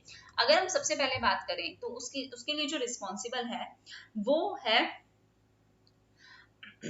आपकी पॉपुलेशन, जो आपकी पॉपुलेशन ग्रोथ हो रही है, जो आपका कैपिटल आउटपुट रेशियो जो है वो ज्यादा है, you are registered to new knowledge. आपने देखा होगा रिसर्च एंड डेवलपमेंट में कितनी कम हमारे बजट में एलोकेशन की जाती है, कंजम्पशन हमारी जो है वो कम ग्रो होती है, अनप्रोडक्टिव यूज होता है हमारे रिसोर्सेज का जिसको हम यूज कर सकते हैं फर्दर किसके लिए? कैपिटल एक्यूमुलेशन के लिए। जितनी ज्यादा कैपिटल एक्यूमुलेशन उतनी ही फर्दर इन्वेस्टमेंट। हमारी कंजर्वेटिव एक्टिविटीज है regarding the organised and unorganised labour. ठीक है, zero sum game entrepreneurial activities हमारे यहाँ पे सबसे ज्यादा होती हैं। तो ये रीजंस हैं कि हमारी अंडर डेवलप्ड कंट्रीज जो हैं वो अंडर डेवलप्ड ही हैं, उनमें ज्यादा ग्रोथ हो नहीं रही। तो यहाँ पे इन्होंने बोला बायोलॉजिकल ग्राउंड्स पे अगर आप कहो कि पॉपुलेशन ग्रोथ कितनी होनी चाहिए, तो उन्होंने बोला पॉपुलेशन ग्रोथ जो होनी चाहिए वो होनी चाहिए 3% पर एनम जो है पॉपुलेशन ग्रोथ होनी चाहिए। ये पर्टिकुलर थ्योरी जो है वो किसकी है? आपके हार्वे लिविंगस्टन की, theory of critical minimum effort thesis. उसके बाद अगर हम बात करें लो लेवल इक्विलिब्रियम ट्रैप, तो लो लेवल इक्विलिब्रियम ट्रैप का ये जो पर्टिकुलर पेज है वो मैंने आपको शेयर भी किया था। ठीक है, और ये नेल्सन ने प्रमोट किया था, प्रपोज किया था, और उसके बाद हार्वे लिविंगस्टन ने अपनी क्रिटिकल मिनिमम एफर्ट थीसिस में इसको फर्दर जो है वो एक्सपेंड किया। क्या कहते हैं कि एक सेल्फ अगर आपको परपेचुएटिंग साइकिल ऑफ पॉवर्टी में हो, जहां पे इकोनॉमी स्टक है एक लो इनकम पे, हाई पॉपुलेशन ग्रोथ पे और मिनिमम सेविंग एंड इन्वेस्टमेंट पे, तो वो आप इसका मतलब आप किस सिचुएशन में हो? आप लो लेवल इक्विलिब्रियम की सिचुएशन में हो। ये कुछ अजम्पशंस दे रखी है, आप पढ़ लेना कि पॉपुलेशन ग्रो होगी विद इनकम इनिशियली, फिर डिमिनिशिंग रिटर्न्स आ रहे हैं हमारे एग्रीकल्चर में, लो सेविंग एंड इन्वेस्टमेंट है, टेक्नोलॉजिकल प्रोग्रेस है नहीं, क्लोज्ड इकोनॉमी है, बाहर से कोई इसका मतलब हेल्प है नहीं, रेस्ट ऑफ द वर्ल्ड नहीं है इसका मतलब, और हमें यहाँ पे किसकी जरूरत है? We need a critical minimum effort to escape from this low level equilibrium trap. ठीक है, ये ग्राफिकल वर्जन जो है वो दे रखा है और इसके बारे में बता रखा है, और हम कैसे इस ट्रैप से जो है वो बच सकते हैं। तो क्रिटिकल मिनिमम एफर्ट थीसिस लो लिविंगस्टन की है, उसने क्या बोला कि आपको एक लार्ज स्केल इन्वेस्टमेंट चाहिए आपके इंफ्रास्ट्रक्चर में, आपकी एजुकेशन और हेल्थ केयर में और आपके इंडस्ट्रियलाइजेशन में, जो मैक्सिमम जॉब्स क्रिएट कर सके ताकि इनकम फर्दर क्रिएट हो। जॉब्स क्रिएट होंगी तो एम्प्लॉयमेंट बढ़ेगा, एम्प्लॉयमेंट बढ़ेगा तो इनकम बढ़ेगा, इनकम बढ़ेगा तो आपकी एग्रीगेट डिमांड जो है वो इंक्रीज होगी और उसी के हिसाब से आपकी फर्दर प्रोडक्शन होगी, because now the owner have some inducement to invest. Government के इंटरवेंशन की रिक्वायरमेंट है, पॉलिसीज चाहिए to control the population growth and they need subsidies for the further capital formation. Criticism क्या बोला गया कि यहाँ पे जो ज्यादा एम्फेसिस, ज्यादा जोर दिया गया है वो किस पे दिया गया है? पॉपुलेशन की ग्रोथ पे। गवर्नेंस, करप्शन और भी बहुत सारे रीजन है, उसको इग्नोर किया गया। होमोजेनिटी को एज्यूम किया गया, not all poor economies behave the same, सारी की सारी मतलब माना गया कि सारी जितनी भी आपकी पुअर इकोनॉमीज है उन सब में यही सिचुएशन होगी, लेकिन सारी इकोनॉमीज जो है वो सेम नहीं होती हैं। बिग पुश हमारे लिए कॉस्टली है, ऑलरेडी हम डेवलपिंग नेशन है, हमारे पास रिसोर्सेज की कमी है, तो हम कैसे एक इतनी बड़ी इन्वेस्टमेंट जो है वो कर सकते हैं? ये इसकी कुछ क्रिटिसिज्म है किसकी? लो लेवल इक्विलिब्रियम ट्रैप की। इसके बाद अगर हम बात करें, नेक्स्ट हमारी एक ग्रेट स्पर्ट थ्योरी थी, तो ग्रेट स्पर्ट थ्योरी वो भी इंपॉर्टेंट है।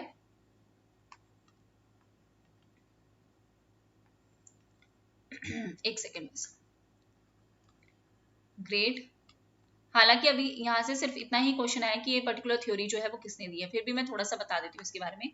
ये जो पर्टिकुलर थ्योरी है वो किसने दी है?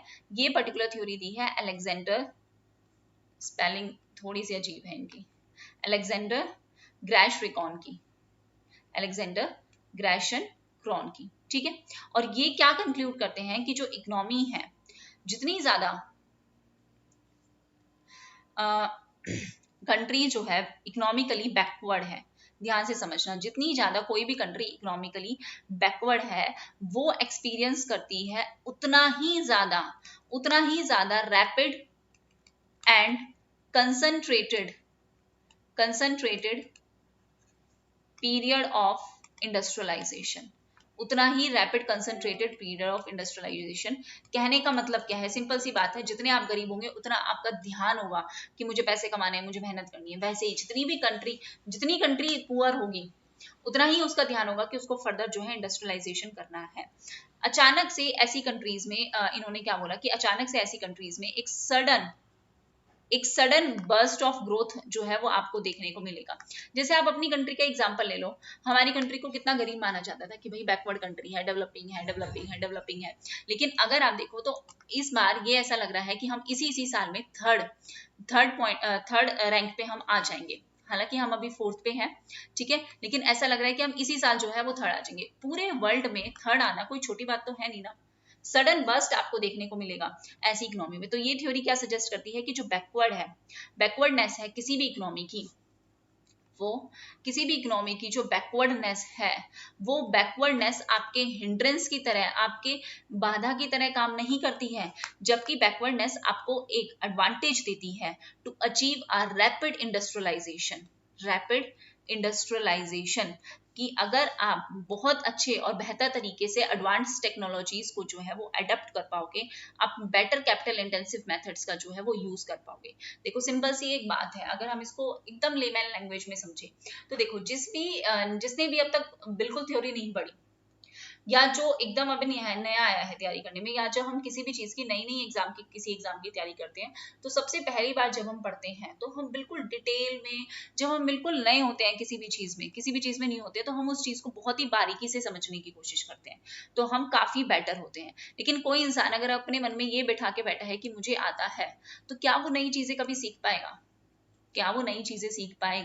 नहीं सीख पाएगा। तो सिंपल सी बात यहीं पे है कि आप अपनी बैकवर्डनेस को, अगर आप ये समझते हो कि मुझे कुछ नहीं आता, मैंने बहुत ही एक नॉर्मल कॉलेज से या मैंने ओपन से जो है मास्टर्स की थी, मैं नेट कैसे क्वालिफाई करूं, कैसे होगा, तो आप ये समझो कि आपके पास मौका है उस चीज को और अच्छे से बेहतर तरीके से, जो शायद किसी ने ना की हो, वो आप कर सकते हो। तो बैकवर्डनेस आपकी हिंड्रेंस नहीं, आपके लिए एक रैपिड ग्रोथ का जो है वो काम कर सकती है। सेम जो है ग्रेट स्पर्ट थ्योरी है ग्रैश-रेगॉन की, ठीक है, क्लियर है।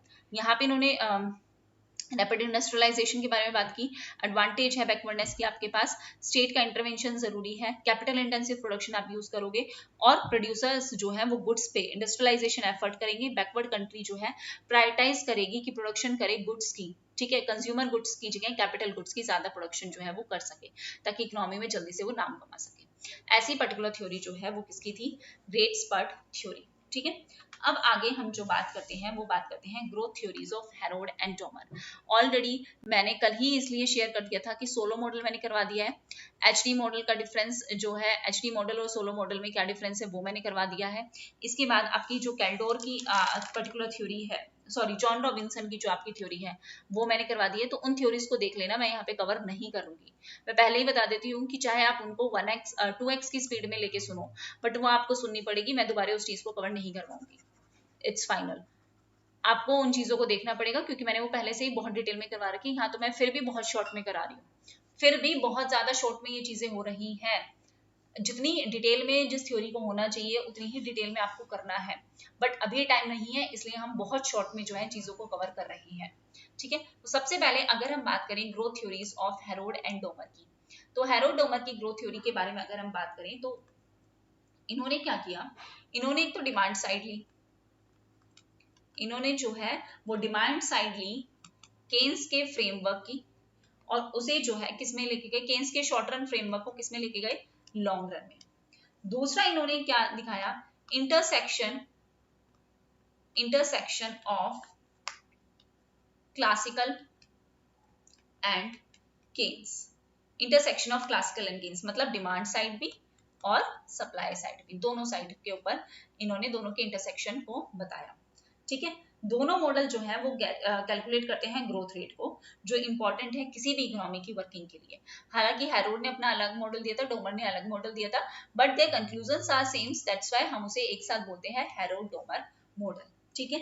अब अगर हम बात करें एक्सोजीनियस ग्रोथ थ्योरीज में तो एक तो केन्जियन का ग्रोथ मॉडल आता है, एक आता है आपके केन्जियन का ग्रोथ मॉडल जो है आपका हेरोडोडोमर मॉडल, एक आपका आता है नियो क्लासिकल मॉडल। यहाँ से क्वेश्चन आ चुका है कि ऑप्शन दे देंगे और आपको बोला जाएगा कि नियो क्लासिकल कौन सा है। तो ध्यान रखेंगे सोलो, स्वैन, मीडे, ये आपके कंसीडर किए जाते हैं नियो क्लासिकल में। सोलो, स्वैन, मीडे ये आपके कंसीडर किए जाते हैं नियो क्लासिकल में, ठीक है। और केन्जियन ग्रोथ मॉडल है आपका हेरोडोमर ग्रोथ मॉडल।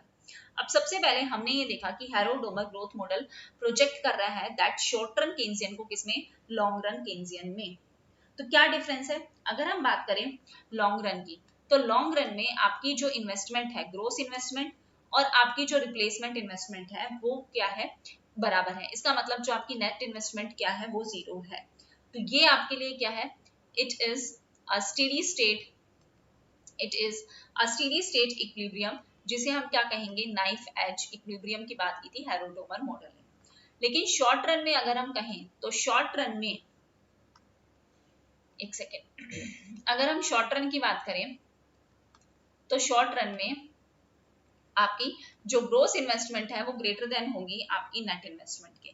इसका मतलब जो आपका चेंज इन कैपिटल है वो है, इसका मतलब आपकी इकोनॉमी में इन्वेस्टमेंट हुई है क्योंकि ग्रोस इन्वेस्टमेंट ज्यादा है, तो इसका मतलब आपकी इकोनॉमी में इन्वेस्टमेंट हुई है, आपकी इकोनॉमी में कैपिटल चेंज हुआ है। इसका मतलब आपकी प्रोडक्शन कैपेसिटी जो है वो इंक्रीज हुई है, इसका मतलब आपका आउटपुट जो है वो इंक्रीज हुआ है, इसका मतलब जो है ग्रोथ रेट जो है वो इंक्रीज हुआ है। तो ये शॉर्ट रन में है और लॉन्ग रन में हमारे क्या है, ये जीरो के बराबर है। क्लियर है? नाउ मूविंग फर्दर, अगर हम बात करें हेरोडोमर मॉडल की, तो हेरोडोमर मॉडल ने जो सिग्निफिकेंट रोल दिया है ना, वो सिग्निफिकेंट रोल किसे दिया है कि एक सिग्निफिकेंट रोल है किसका, कैपिटल एक्यूमुलेशन का in the process of economic growth. Economic growth में एक बहुत बड़ा रोल जो प्ले करता है वो प्ले करता है आपकी कैपिटल एक्यूमुलेशन। और इन्होंने क्या बोला कि इन्वेस्टमेंट का क्या है, इन्वेस्टमेंट का एक डुअल रोल है, there is a dual role of investment. पहला, इन्वेस्टमेंट का एक डिमांड इफेक्ट है, ठीक है, और दूसरा इन्वेस्टमेंट का जो है वो क्या है, एक सप्लाई साइड है, एक डिमांड साइड है। राइटिंग को क्या हो जाता है ये ना जाने, ऐसा क्यों होता है, दोबारा लिख देती हूँ क्योंकि ये नोट्स मैं आपको शेयर करूंगी तो फिर आप कहोगे पता नहीं क्या ही लिख रखा है, समझ ही नहीं आएगा। और नोट्स से सिर्फ उन्हीं लोगों के काम आएंगे जिन लोगों ने पढ़ा है। अब मैं आधी अधूरी बातें लिखती हूँ, वैसे कैपिटल एक्यूमुलेशन में शॉर्ट में ही लिखूंगी, पूरा थोड़ा लिखने बैठूंगी यहाँ पे। तो डुअल रोल ऑफ इन्वेस्टमेंट जो है उसकी बात की है। डुअल रोल ऑफ इन्वेस्टमेंट की अगर हम बात करें तो हमने सबसे पहले क्या देखा कि इन्वेस्टमेंट का क्या है, एक डिमांड इफेक्ट है और एक इन्वेस्टमेंट की क्या है, एक सप्लाई साइड है। डिमांड इफेक्ट का मतलब क्या है कि ये जो इनकम क्रिएट करेंगे ना, ये किसके थ्रू करेंगे, through the multiplier effect, through the multiplier effect जो हम ऑलरेडी कर चुके हैं। और यहाँ पे इन्वेस्टमेंट का सप्लाई साइड है, इसका मतलब क्या है कि इन्वेस्टमेंट बढ़ेगी तो आपकी कैपिटल एक्यूमुलेशन बढ़ेगी, आपकी प्रोडक्टिव कैपेसिटी जो है, आपकी प्रोडक्टिव कैपेसिटी जो है वो इंक्रीज होगी, आपका आउटपुट इंक्रीज होगा, आपकी इनकम जो है वो इंक्रीज होगी। तो पर्टिकुलरली अगर हम बात करें इस मॉडल की, तो इन्होंने क्या बोला है कि इकोनॉमिक ग्रोथ आपकी किसके बराबर है, ये बराबर है saving upon capital output ratio, ratio हो गया ना ये, saving upon capital output ratio के, ठीक है। जिसमें अगर हम इस एस की बात करें, सेविंग की बात करें, तो ये सेविंग क्या है, ये सेविंग आपकी एमपीएस भी है और आपकी एपीएस भी है। मतलब आपका एमपीएस और एपीएस बराबर है, मतलब आपका S upon Y, S upon Y किसके बराबर है, change in S upon change in Y के जो है वो बराबर है, ठीक है। अब अगर हम हेरोडोमल की बात करें तो इन्होंने पर्टिकुलरली क्या बोला, इकोनॉमिक ग्रोथ हम ऐसे कैलकुलेट करते हैं और आपका जो होना चाहिए change in income upon income into change in capital upon capital, मतलब आपका ग्रोथ रेट ऑफ आउटपुट किसके बराबर आना चाहिए, आपके ग्रोथ रेट ऑफ कैपिटल के बराबर आना चाहिए। अब हम बात करते हैं सबसे पहले हेरोडोमर की, ये तो इन दोनों का कंबाइंड रिजल्ट था। अब हम बात करते हैं पर्टिकुलरली पहले हेरोड मॉडल की। तो हेरोड मॉडल की अगर हम बात करें तो इन्होंने बोला कि इकोनॉमिक ग्रोथ कैसे आएगी, saving upon capital output ratio से, जो क्या डिफाइन करता है कि इकोनॉमिक ग्रोथ इंक्रीज होगी तो कैपिटल आउटपुट रेशियो क्या होगा, वो डिक्रीज होगा। इसका मतलब economic growth is inversely related to capital output ratio. ज्यादा कैपिटल आउटपुट रेशियो कम इकोनॉमिक ग्रोथ, कम कैपिटल आउटपुट रेशियो ज्यादा इकोनॉमिक ग्रोथ। तो प्रोडक्टिविटी जो है कैपिटल की उसे हमें इंक्रीज करना पड़ेगा। इकोनॉमिक ग्रोथ का मतलब क्या है, इस कैपिटल आउटपुट रेशियो को कम करना पड़ेगा तभी तो हमारी इकोनॉमिक ग्रोथ होगी। तो इसका मतलब first what we have to do, we have to increase the we have to increase the productivity of capital.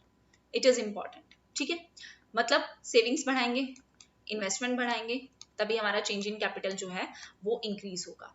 अब अगर हम बात करें इस मॉडल की, तो इन्होंने क्या बोला, there is 2 knife edge, 2 knife edge की जो है इन्होंने बात की।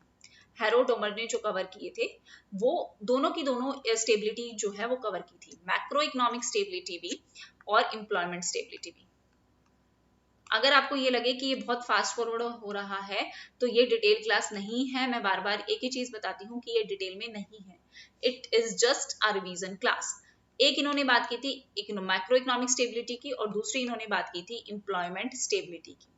ठीक है, हैरो टोमर ने दोनों की बात की थी, जबकि अगर हम सोलो की बात करें ना, तो सोलो ने सिर्फ इकोनॉमिक स्टेबिलिटी ली थी, सोलो ने मैक्रो इकोनॉमिक स्टेबिलिटी को क्या किया था, इग्नोर किया था।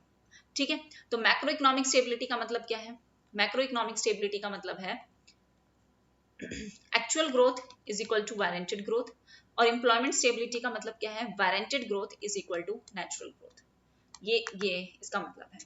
अब सबसे पहले हम देखेंगे एक एक करके तीनों ग्रोथ को। तो अगर हम सबसे पहले बात करें एक्चुअल ग्रोथ की, तो इसका मतलब क्या है, saving upon capital output ratio.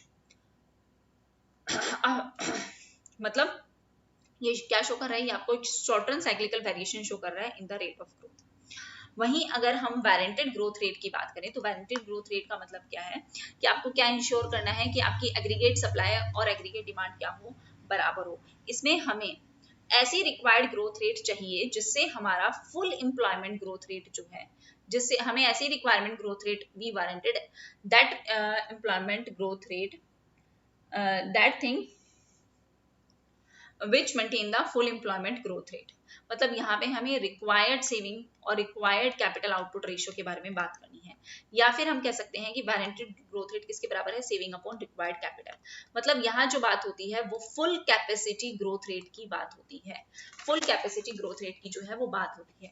इसका मतलब आप अपनी वारंटेड और नेचुरल में फिर क्या फर्क होगा, तो देखो वारंटेड का मतलब क्या है कि आप अपने जो एग्जिस्टिंग रिसोर्सेज हैं, आपके जो एग्जिस्टिंग रिसोर्सेज हैं उसकी आप कैसे मैक्सिमम ग्रोथ जो है वो कर सकते हो with in the given technology. With in the given technology आप उसकी एग्जिस्टिंग रिसोर्सेज को मैक्सिमम ग्रो कैसे कर सकते हो। वहीं अगर मैं यहीं आपको बता दूं नेचुरल ग्रोथ रेट की, तो नेचुरल ग्रोथ रेट आपकी एक्सपेक्टेड ग्रोथ रेट होती है। दोनों में डिफरेंस है इसलिए मैं साथ में बता रही हूँ। एक्सपेक्टेड ग्रोथ रेट होती है जो क्या कहती है, फुलर यूटिलाइजेशन करना है, फुलर यूटिलाइजेशन करना है आपको अपने नेचुरल रिसोर्सेज का। ठीक है, मतलब यहाँ पे फुल एम्प्लॉयमेंट जो है वो कैसे आएगी, आपकी पॉपुलेशन और आपकी टेक्नोलॉजी में क्या होगा, प्रोग्रेस होगा। जबकि यहाँ पे टेक्नोलॉजी गिवन होगी तो वो वारंटेड है, जहाँ पे प्रोग्रेस होगा वो क्या होगा, नेचुरल होगा। अब अगर हम बात करें यहाँ पे क्या बोला गया है कि आपकी जो एक्सपोस्ट सेविंग है वो किसके बराबर है, आपकी एक्सपोस्ट इन्वेस्टमेंट के, और आपकी एक्स एंटे सेविंग किसके बराबर है, एक्स एंटे इन्वेस्टमेंट के बराबर है। ठीक है, क्लियर है। अब अगर आपकी इक्विलिब्रियम स्टेडी स्टेट इक्विलिब्रियम है तो वो क्या कहेगी कि आपकी एक्चुअल और वारंटेड क्या हो, बराबर हो। लेकिन अगर आपकी इकोनॉमी में नाइफ एज इक्विलिब्रियम प्रॉब्लम है, सिंपल सा मतलब ये तो सबने थ्योरी जो पढ़ी होगी वो सबने ही पढ़ी होगी ना, मैं ये एज्यूम करके चल रही हूँ, मैं ऐसा किसी को नहीं समझ रही कि जिसने कभी कोई ये थ्योरी पढ़ी ही ना हो, इसलिए मैं बहुत बेसिक से आपको नाइफ एज का मतलब भी नहीं बता रही। नाइफ एज का मतलब है एक तलवार की धार है, इधर खाइए इधर कुआ है, ये मान के चलो आपको इसी पे ही चलना है। अगर आपको इक्विलिब्रियम चाहिए, एक बार इक्विलिब्रियम से डेविएट हो गए, you are not able to attain the equilibrium stage. जबकि सोलो कहते हैं कि अगर आप डेविएट हो गए तो आप वापस आ सकते हो, लेकिन हेरोड ये जो मेन डिफरेंस है ना वो यही है कि हेरोड ये कहता है कि अगर आप एक बार डेविएट हो गए ना तो आप डेविएट होते जाओगे इक्विलिब्रियम से, आप इक्विलिब्रियम में नहीं आ पाओगे, ये मेन चीज है। तो अगर नाइफ एज प्रॉब्लम है तो दो सिचुएशन अराइज हो सकती है। या तो पहली सिचुएशन होगी कि आपकी एक्चुअल ग्रोथ रेट ज्यादा होगी आपकी वारंटेड ग्रोथ रेट से, या फिर ऐसा हो सकता है कि आपकी वारंटेड ग्रोथ रेट ज्यादा होगी किससे, एक्चुअल ग्रोथ रेट से। ये दो सिचुएशंस जो हैं वो अराइज हो सकती हैं। अगर आपकी अगर आपकी एक्चुअल ग्रोथ रेट ज्यादा है मतलब आपको क्या करना है, दो सिचुएशन अराइज हो सकती है, दो नाइफ एज प्रॉब्लम है, या तो एक्चुअल ज्यादा हो या वारंटेड ज्यादा हो। अब इस यहाँ पे आपको क्या करने की जरूरत है, you need a government interference through the policies. Although अगर हम बात करें, हमने क्या बोला है, इसने क्लासिकल और केन्स दोनों को कंबाइन किया है ना, इंटरसेक्शन है। तो क्लासिकल तो कहते हैं कि गवर्नमेंट के इंटरफेरेंस की जरूरत नहीं है, लेकिन अब आप कह रहे हो कि गवर्नमेंट की पॉलिसीज को आपको लाना पड़ेगा इस प्रॉब्लम को सॉल्व करने के लिए। तो वो एजम्पशंस हमने सिर्फ स्टार्टिंग के लिए ली थी, हमें गवर्नमेंट की पॉलिसीज लानी पड़ेगी, अब केन्स को लेके आना पड़ेगा और देखना पड़ेगा कि हम कैसे जो है इंटरफेरेंस के साथ इन पॉलिसीज को यूज करके ये प्रॉब्लम जो है वो किस तरीके से जो है वो सॉल्व कर सकते हैं। तो सबसे पहली चीज हमने क्या बात की कि अगर आपका एक्चुअल जो है वो ग्रेटर देन है किससे, सॉरी, एक्चुअल आपका ग्रेटर देन है किससे, वारंटेड रेट ऑफ ग्रोथ से, तो उस केस में आप लोग क्या करोगे। देखो उस केस में क्या सिचुएशन होगी, उस केस में जो सिचुएशन होगी वो होगी कि आपका जो है saving saving upon capital output ratio, capital output ratio को हम वी से भी डिनोट करते हैं। अगर आपने एसिलरेटर मॉडल पढ़ा होगा, मैक्रो इकोनॉमिक्स की क्लास ली होगी, तो आपको ये पता होगा अच्छे से। देखो या तो प्रॉब्लम ये आ सकती है कि आपका जो है ये ज्यादा है, इसका मतलब किससे, रिक्वायर्ड से ज्यादा है, एक्चुअल ज्यादा है, तो इसका मतलब 1/v ग्रेटर देन है किससे, 1/vr से, रिक्वायर्ड से। और हम क्या कह सकते हैं, अगर इसको हम ये चेंज कर दें तो ये किसके बराबर है, वी आर ग्रेटर देन है, रिक्वायर्ड ज्यादा है किससे, एक्चुअल से। इसका मतलब हम क्या कह सकते हैं कि capital output ratio less than है कैपिटल आउटपुट रेशियो रिक्वायर्ड से, इसका मतलब यही है। इसका मतलब एक्चुअल आपकी जो कैपिटल है वो लेस देन है किससे, आपकी रिक्वायर्ड कैपिटल से, एक्चुअल कैपिटल आपकी कम है, इसका मतलब डेफिशिएंसी है किसकी, इसका मतलब डेफिशिएंसी है कैपिटल की। और अगर आपकी कैपिटल डेफिशिएंट है एक्चुअल से, तो इसका मतलब आपके सप्लाई ऑफ गुड्स जो है वो लेस देन है किससे, रिक्वायर्ड सप्लाई ऑफ गुड्स से, जितनी रिक्वायरमेंट है उससे कम आप एक्चुअली सप्लाई कर पा रहे हो, क्योंकि कैपिटल डेफिशिएंट है, क्योंकि एक्चुअल कैपिटल कम है आपकी रिक्वायर्ड से। तो इसका मतलब जो है डिमांड ज्यादा होगी, डिमांड ज्यादा होगी तो क्या आएगा, सप्लाई उतनी नहीं है, तो इसका मतलब आपकी इकोनॉमी में क्या आएगा, इन्फ्लेशन आएगा। इसका मतलब क्या होगा, बूम पीरियड होगा आपकी इकोनॉमी में, यही प्रॉब्लम आएगी, है ना। इसका मतलब यही होगा कि अगर आपकी इकोनॉमी में ग्रोथ रेट ऑफ इनकम इसका मतलब ज्यादा है ग्रोथ रेट ऑफ आउटपुट से, क्योंकि आपकी डिमांड फॉर गुड्स आपकी ज्यादा है सप्लाई ऑफ गुड्स से, और ये सिचुएशन क्या शो कर रही है, that your required amount of capital is greater than the actual amount of capital, which shows there is a deficiency of capital, means required supply of goods is more than the actual supply of goods, which increase the employment level, which increase the demand, which increase the inflation, boom, and there will be a unstable growth। ठीक है। वहीं अगर हम बात करें इस चीज की कि हमारा जो है एक्चुअल वारंटेड ग्रोथ रेट ज्यादा है किससे, एक्चुअल ग्रोथ रेट से, इसका मतलब हमारी जो saving upon capital output ratio है वो लेस देन है आपके किससे, रिक्वायर्ड से, या फिर हम कह सकते हैं कि 1/कैपिटल आउटपुट रेशियो ग्रेटर देन है किससे, आपके रिक्वायर्ड से, या फिर हम कह सकते हैं कि एक्चुअल कैपिटल ग्रेटर देन है किससे, आपकी रिक्वायर्ड कैपिटल से। इसका मतलब यही है। इसका मतलब हम ये भी कह सकते हैं कि कैपिटल आउटपुट रेशियो आपका ग्रेटर देन है किससे, कैपिटल आउटपुट रेशियो रिक्वायर्ड से, मतलब एक्चुअल कैपिटल ज्यादा है किससे, आपके रिक्वायर्ड कैपिटल से, जस्ट ये अपोजिट है इसके। ठीक है। इसका मतलब जो एक्चुअल सप्लाई ऑफ गुड्स है, एक्चुअल सप्लाई ऑफ गुड्स है वो ज्यादा है किससे, रिक्वायर्ड सप्लाई ऑफ गुड्स से, सप्लाई ऑफ गुड्स ज्यादा है, एक्चुअली ज्यादा है, और उसकी रिक्वायरमेंट कम है। इसका मतलब डिमांड कम, एम्प्लॉयमेंट कम होगी, और इकोनॉमी में डिप्रेशन आएगा, इकोनॉमी में क्या आ जाएगा, डिफ्लेशन आ जाएगा, क्योंकि एक्चुअल सप्लाई ऑफ गुड्स तो ऑलरेडी ज्यादा, उतनी डिमांड तो है नहीं। तो ये फिर से आप किस में चले गए, इनस्टेबल ग्रोथ में चले गए, आपको इनस्टेबल ग्रोथ मिलेगी। वहीं अगर हम बात करें अब नेचुरल ग्रोथ रेट की, इतना स्पेस मैं क्यों नहीं छोड़ती, क्यों नहीं, पढ़ाते पढ़ाते ध्यान ही नहीं रहता कि मुझे कितने स्पेस की रिक्वायरमेंट हो सकती है। सॉरी, अब इसको डिलीट भी नहीं कर सकती। क्या करूँ अब मैं, देखो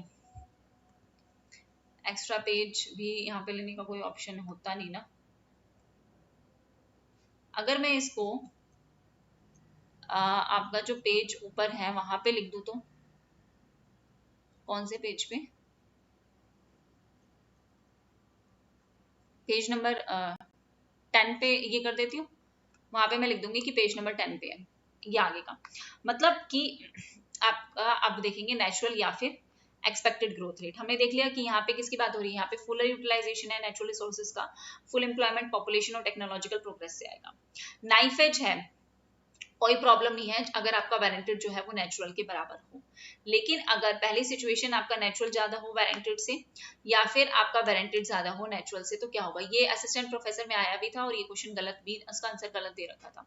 ठीक है, तो इसका मतलब क्या है? पहली सिचुएशन अगर हम लें कि अगर आपका नेचुरल ज्यादा है वारंटेड रेट ऑफ ग्रोथ से, तो इसका मतलब सबसे पहली चीज ये आपकी सेविंग अपॉन जो कैपिटल आउटपुट रेशियो है नेचुरल का, वो इसका ज्यादा है किससे? आपके वारंटेड से, रिक्वायर्ड से। इसका मतलब हम कह सकते हैं कि 1 upon natural capital output ratio ज्यादा है किससे? आपके रिक्वायर्ड से। ठीक है, इसका मतलब जो आपकी कैपिटल रिक्वायर्ड है for the natural growth rate less than है किससे? आपकी रिक्वायर्ड कैपिटल से। ठीक है, सो इसका मतलब और भी हम क्या कह सकते हैं, मतलब सिंपल सी बात है कि आपकी नेचुरल कैपिटल कम है किसके? आपके रिक्वायर्ड कैपिटल से। तो इसका मतलब क्या है? डेफिशिएंसी है किसकी? कैपिटल की। इसका मतलब क्या है कि एग्रीगेट डिमांड ज्यादा है किससे? एग्रीगेट सप्लाई से। इसका मतलब क्या है कि प्राइस ज्यादा है, इन्फ्लेशन होगा, एम्प्लॉयमेंट बढ़ेगा और इकोनॉमी में क्या आ जाएगा? बूम पीरियड आ जाएगा। ठीक है, और बूम पीरियड कौन सा था? कि एक्चुअल ज्यादा हो किससे? नेचुरल से। तो भी हमारा क्या होगा? बूम पीरियड होगा। ध्यान रखना, दो चीजें हैं, इसमें बूम पीरियड और इसमें बूम पीरियड। ये नेचुरल और वारंटेड का था, ये एक्चुअल और नेचुरल का है। ठीक है, दोनों की सिचुएशन बता दी कि बूम किस किस में आएगा। नेचुरल, अगर नेचुरल ज्यादा है वारंटेड से, एक्चुअल ज्यादा है नेचुरल से। और अगर हम ओवरऑल बात करें तो इसका मतलब क्या है कि एक्चुअल जब ज्यादा हो किससे? आपके नेचुरल से, और नेचुरल ज्यादा हो किससे? वारंटेड से। ठीक है, सॉरी वारंटेड से। तो वो आपका सिचुएशन होगी किसकी? बूम की। वहीं अगर हम कहें कि आपकी वारंटेड ज्यादा है किससे? आपकी नेचुरल ग्रोथ रेट से। इसका मतलब जो saving upon capital output ratio natural का है वो लेस देन है किससे? Saving upon capital output ratio आपके रिक्वायर्ड से। इसका मतलब 1 अपॉन, बार बार नहीं बोल रही, कैपिटल आउटपुट रेशियो नेचुरल का लेस देन है आपके रिक्वायर्ड से। या फिर हम कह सकते हैं कि नेचुरल आपका ज्यादा है किससे? रिक्वायर्ड से। ये भी कह सकते हैं कि नेचुरल कैपिटल आपकी ज्यादा है किससे? आपकी रिक्वायर्ड कैपिटल से। अगर नेचुरल कैपिटल ज्यादा है आपकी रिक्वायर्ड कैपिटल से, तो इसका मतलब जो है कैपिटल ज्यादा है, डेफिशिएंसी उसकी नहीं है। तो इस केस में क्या होगा? आपकी एग्रीगेट सप्लाई ज्यादा है, इसका मतलब आपके एग्रीगेट डिमांड से, इसका मतलब प्राइसेस कम होंगे, डिफ्लेशन आएगा इकोनॉमी में, एम्प्लॉयमेंट कम हो जाएगी, एम्प्लॉयमेंट कम हो जाएगी, इकोनॉमी में क्या आ जाएगा? डिप्रेशन आ जाएगा। या फिर अगर हम एक्चुअल और नेचुरल को देखें तो इसका मतलब क्या होगा? डिप्रेशन आने का, कि आपकी एक्चुअल लेस देन है आपकी नेचुरल से। और अगर तीनों को कंबाइन करें तो हम कैसे लिख सकते हैं? डिप्रेशन के केस में वारंटेड ज्यादा है, उससे कम नेचुरल और उससे कम एक्चुअल। ये दोनों जो फाइनल रिजल्ट है ना, मैं दोबारा लिख देती हूँ, ये फाइनल रिजल्ट आपके, ये फाइनल रिजल्ट भी जो है वो याद रखना। ठीक है, क्वेश्चन यहाँ से भी आ सकता है। ओके, सो ये आपका क्या था? हेरोड का मॉडल था। ठीक है, तो इन्होंने फाइनली किसकी बात की? जो आपका वारंटेड ग्रोथ रेट है वो किसके बराबर है? वो आपके बराबर है per capita growth rate, per capita growth rate of income plus population की ग्रोथ रेट। इससे जो है न्यूमेरिकल क्वेश्चन जो है वो आ चुका है इस फॉर्मूले से, पर्टिकुलर फॉर्मूले से। ठीक है, इसके बाद अगर हम डोमर मॉडल की बात करें, यहाँ पे हटाओ और लिख दो डोमर मॉडल। ठीक है, वहां पे मैं लिख दूंगी पेज नंबर 10 और 11, नहीं तो ध्यान रखना मैं भूल जाऊं तो। अब अगर हम डोमर मॉडल की बात करें तो डोमर मॉडल ने जो है एक लिया सप्लाई साइड, एक तो डोमर ने ली क्या? सप्लाई साइड, और एक जो डोमर ने ली वो क्या ली? डिमांड साइड ली। सप्लाई साइड में क्या बोला कि फुल एम्प्लॉयमेंट आउटपुट ग्रोथ किसके बराबर है? वो बराबर है आपकी marginal productivity of capital into the unit of capital. और डिमांड साइड में जो full employment output growth rate है वो किसके बराबर है? इन्वेस्टमेंट अपॉन सेविंग्स के। और ये जो एस है वही आपका एमपीएस है और वही आपका क्या है? एपीएस है। मतलब एमपीएस और एपीएस क्या है? बराबर है। तो फुल एम्प्लॉयमेंट जो इनकम है वो डिपेंड करती है आपकी मार्जिनल प्रोडक्टिविटी ऑफ कैपिटल पे, और आपकी यूनिट ऑफ कैपिटल पे जो है वो डिपेंड करती है। मार्जिनल प्रोडक्टिविटी ऑफ कैपिटल का मतलब क्या है? कि change in Y upon change in K, है ना? या फिर क्या है? टीपी अपॉन चेंज इन के।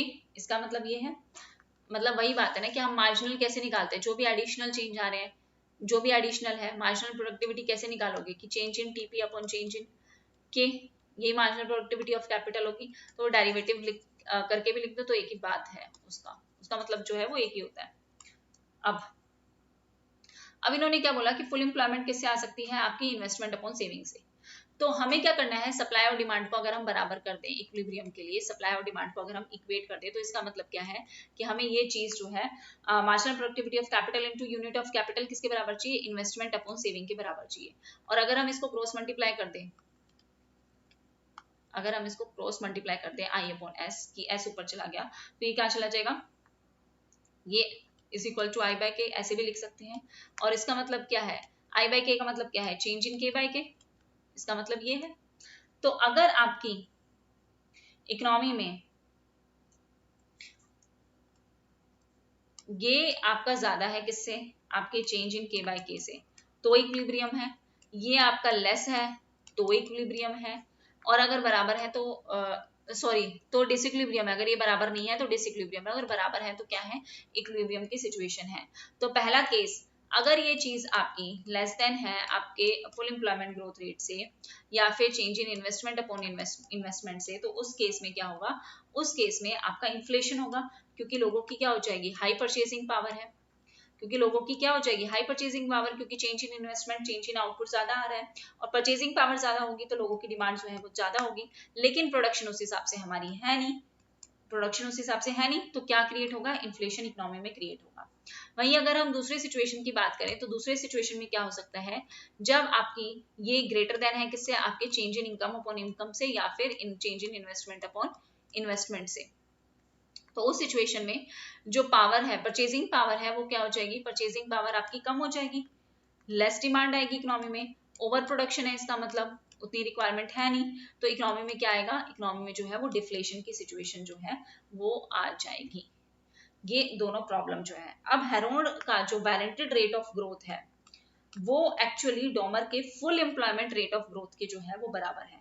तो इसका मतलब हम कह सकते हैं सेविंग अपॉन रिक्वायर्ड कैपिटल किसके बराबर है, marginal productivity of capital into saving के बराबर है। इससे भी न्यूमेरिकल क्वेश्चन जो है वो आ चुका है, तो ये फॉर्मूला भी जो है वो आप ध्यान रखेंगे। क्लियर है, आगे चलते हैं। बहुत ही शॉर्ट में मैंने आपको जितना इंपॉर्टेंट था ना उतना ही बताया, उससे ज्यादा कुछ नहीं बताया। अब यहाँ पे मैं लिख देती हूँ, कहाँ पे लिखना था,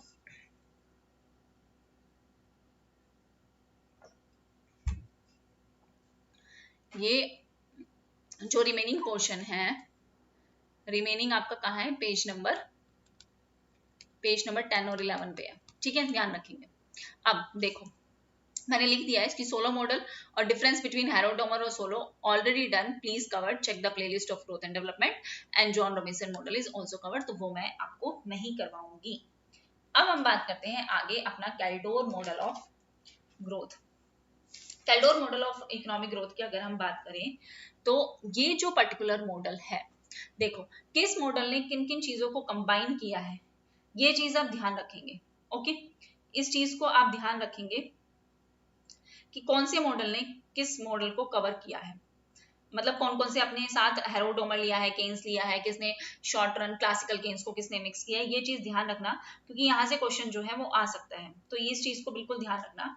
अब बात करते हैं, अगर हम कैल्डोर मॉडल की अगर हम बात करें, तो जो कैल्डोर का मॉडल है, कैल्डोर का मॉडल उसने एक तो ली है हेरोल्ड की डायनामिक अप्रोच, ठीक है, प्लस केन्स की टेक्निक ऑफ एनालिसिस, इन दो चीजों को जो है वो कैल्डोर ने इंक्लूड करके अपना मॉडल जो है वो दिया है। और फाइनल, या हम इसकी बात करें कि कैल्डोर ने कहा क्या है एक्चुअली में, तो कैल्डोर ने बोला है कि जो आपका टेक्निकल प्रोग्रेस है ना, आपका जो टेक्निकल प्रोग्रेस है जो अब तक बोला जा रहा था, वो टेक्निकल प्रोग्रेस आपका एक्सोजीनियस नहीं है, इट इज नॉट एक्सोजीनियस, ये आपका क्या है, एंडोजीनियस है, जो विद इन द मॉडल जो है वो डिसाइड होता है। मतलब जो आपकी कैपिटल एक्यूमुलेशन है वो डिपेंड करती है, टेक्निकल प्रोग्रेस का मतलब ही क्या है कि आपकी जो कैपिटल एक्यूमुलेशन है वो डिपेंड करती है आपकी ग्रोथ ऑफ कैपिटल पे और आपकी प्रोडक्टिविटी पे डिपेंड करती है, ये कैल्डोर ने बोला है। और इन्होंने क्या बोला है कि जो प्रॉफिट है वो किसका फंक्शन है, वो प्रॉफिट फंक्शन है किसका, इन्वेस्टमेंट का फंक्शन है। ऐसा कैल्डोर ने बोला है कि आप जितनी इन्वेस्टमेंट करोगे उस हिसाब से आपको क्या मिलेगा, प्रॉफिट मिलेगा। आपकी जो प्राइसेस है वो कांस्टेंट है, इसका मतलब मॉनेटरी पॉलिसी का बहुत ही कम जो है वो इफेक्ट होगा। दूसरी चीज इन्होंने बोली कि जो आपकी टोटल सेविंग्स आ रही है ना, जो आपकी टोटल सेविंग्स आ रही है टोटल सेविंग्स जो आ रही है वो कहाँ से आ रही है, वो सेविंग्स आ रही है आउट ऑफ वेजेस से, आउट ऑफ वेजेस, और दूसरी जो सेविंग आ रही है वो आ रही है out of profit. Saving out of wages और सेविंग आउट ऑफ प्रॉफिट से आपकी टोटल सेविंग्स जो है वो आ रही है। जो आपका एग्रीगेट सप्लाई है वो आपकी इनइलास्टिक है। इनइलास्टिक का मतलब क्या है, it is in responsive to change in money supply.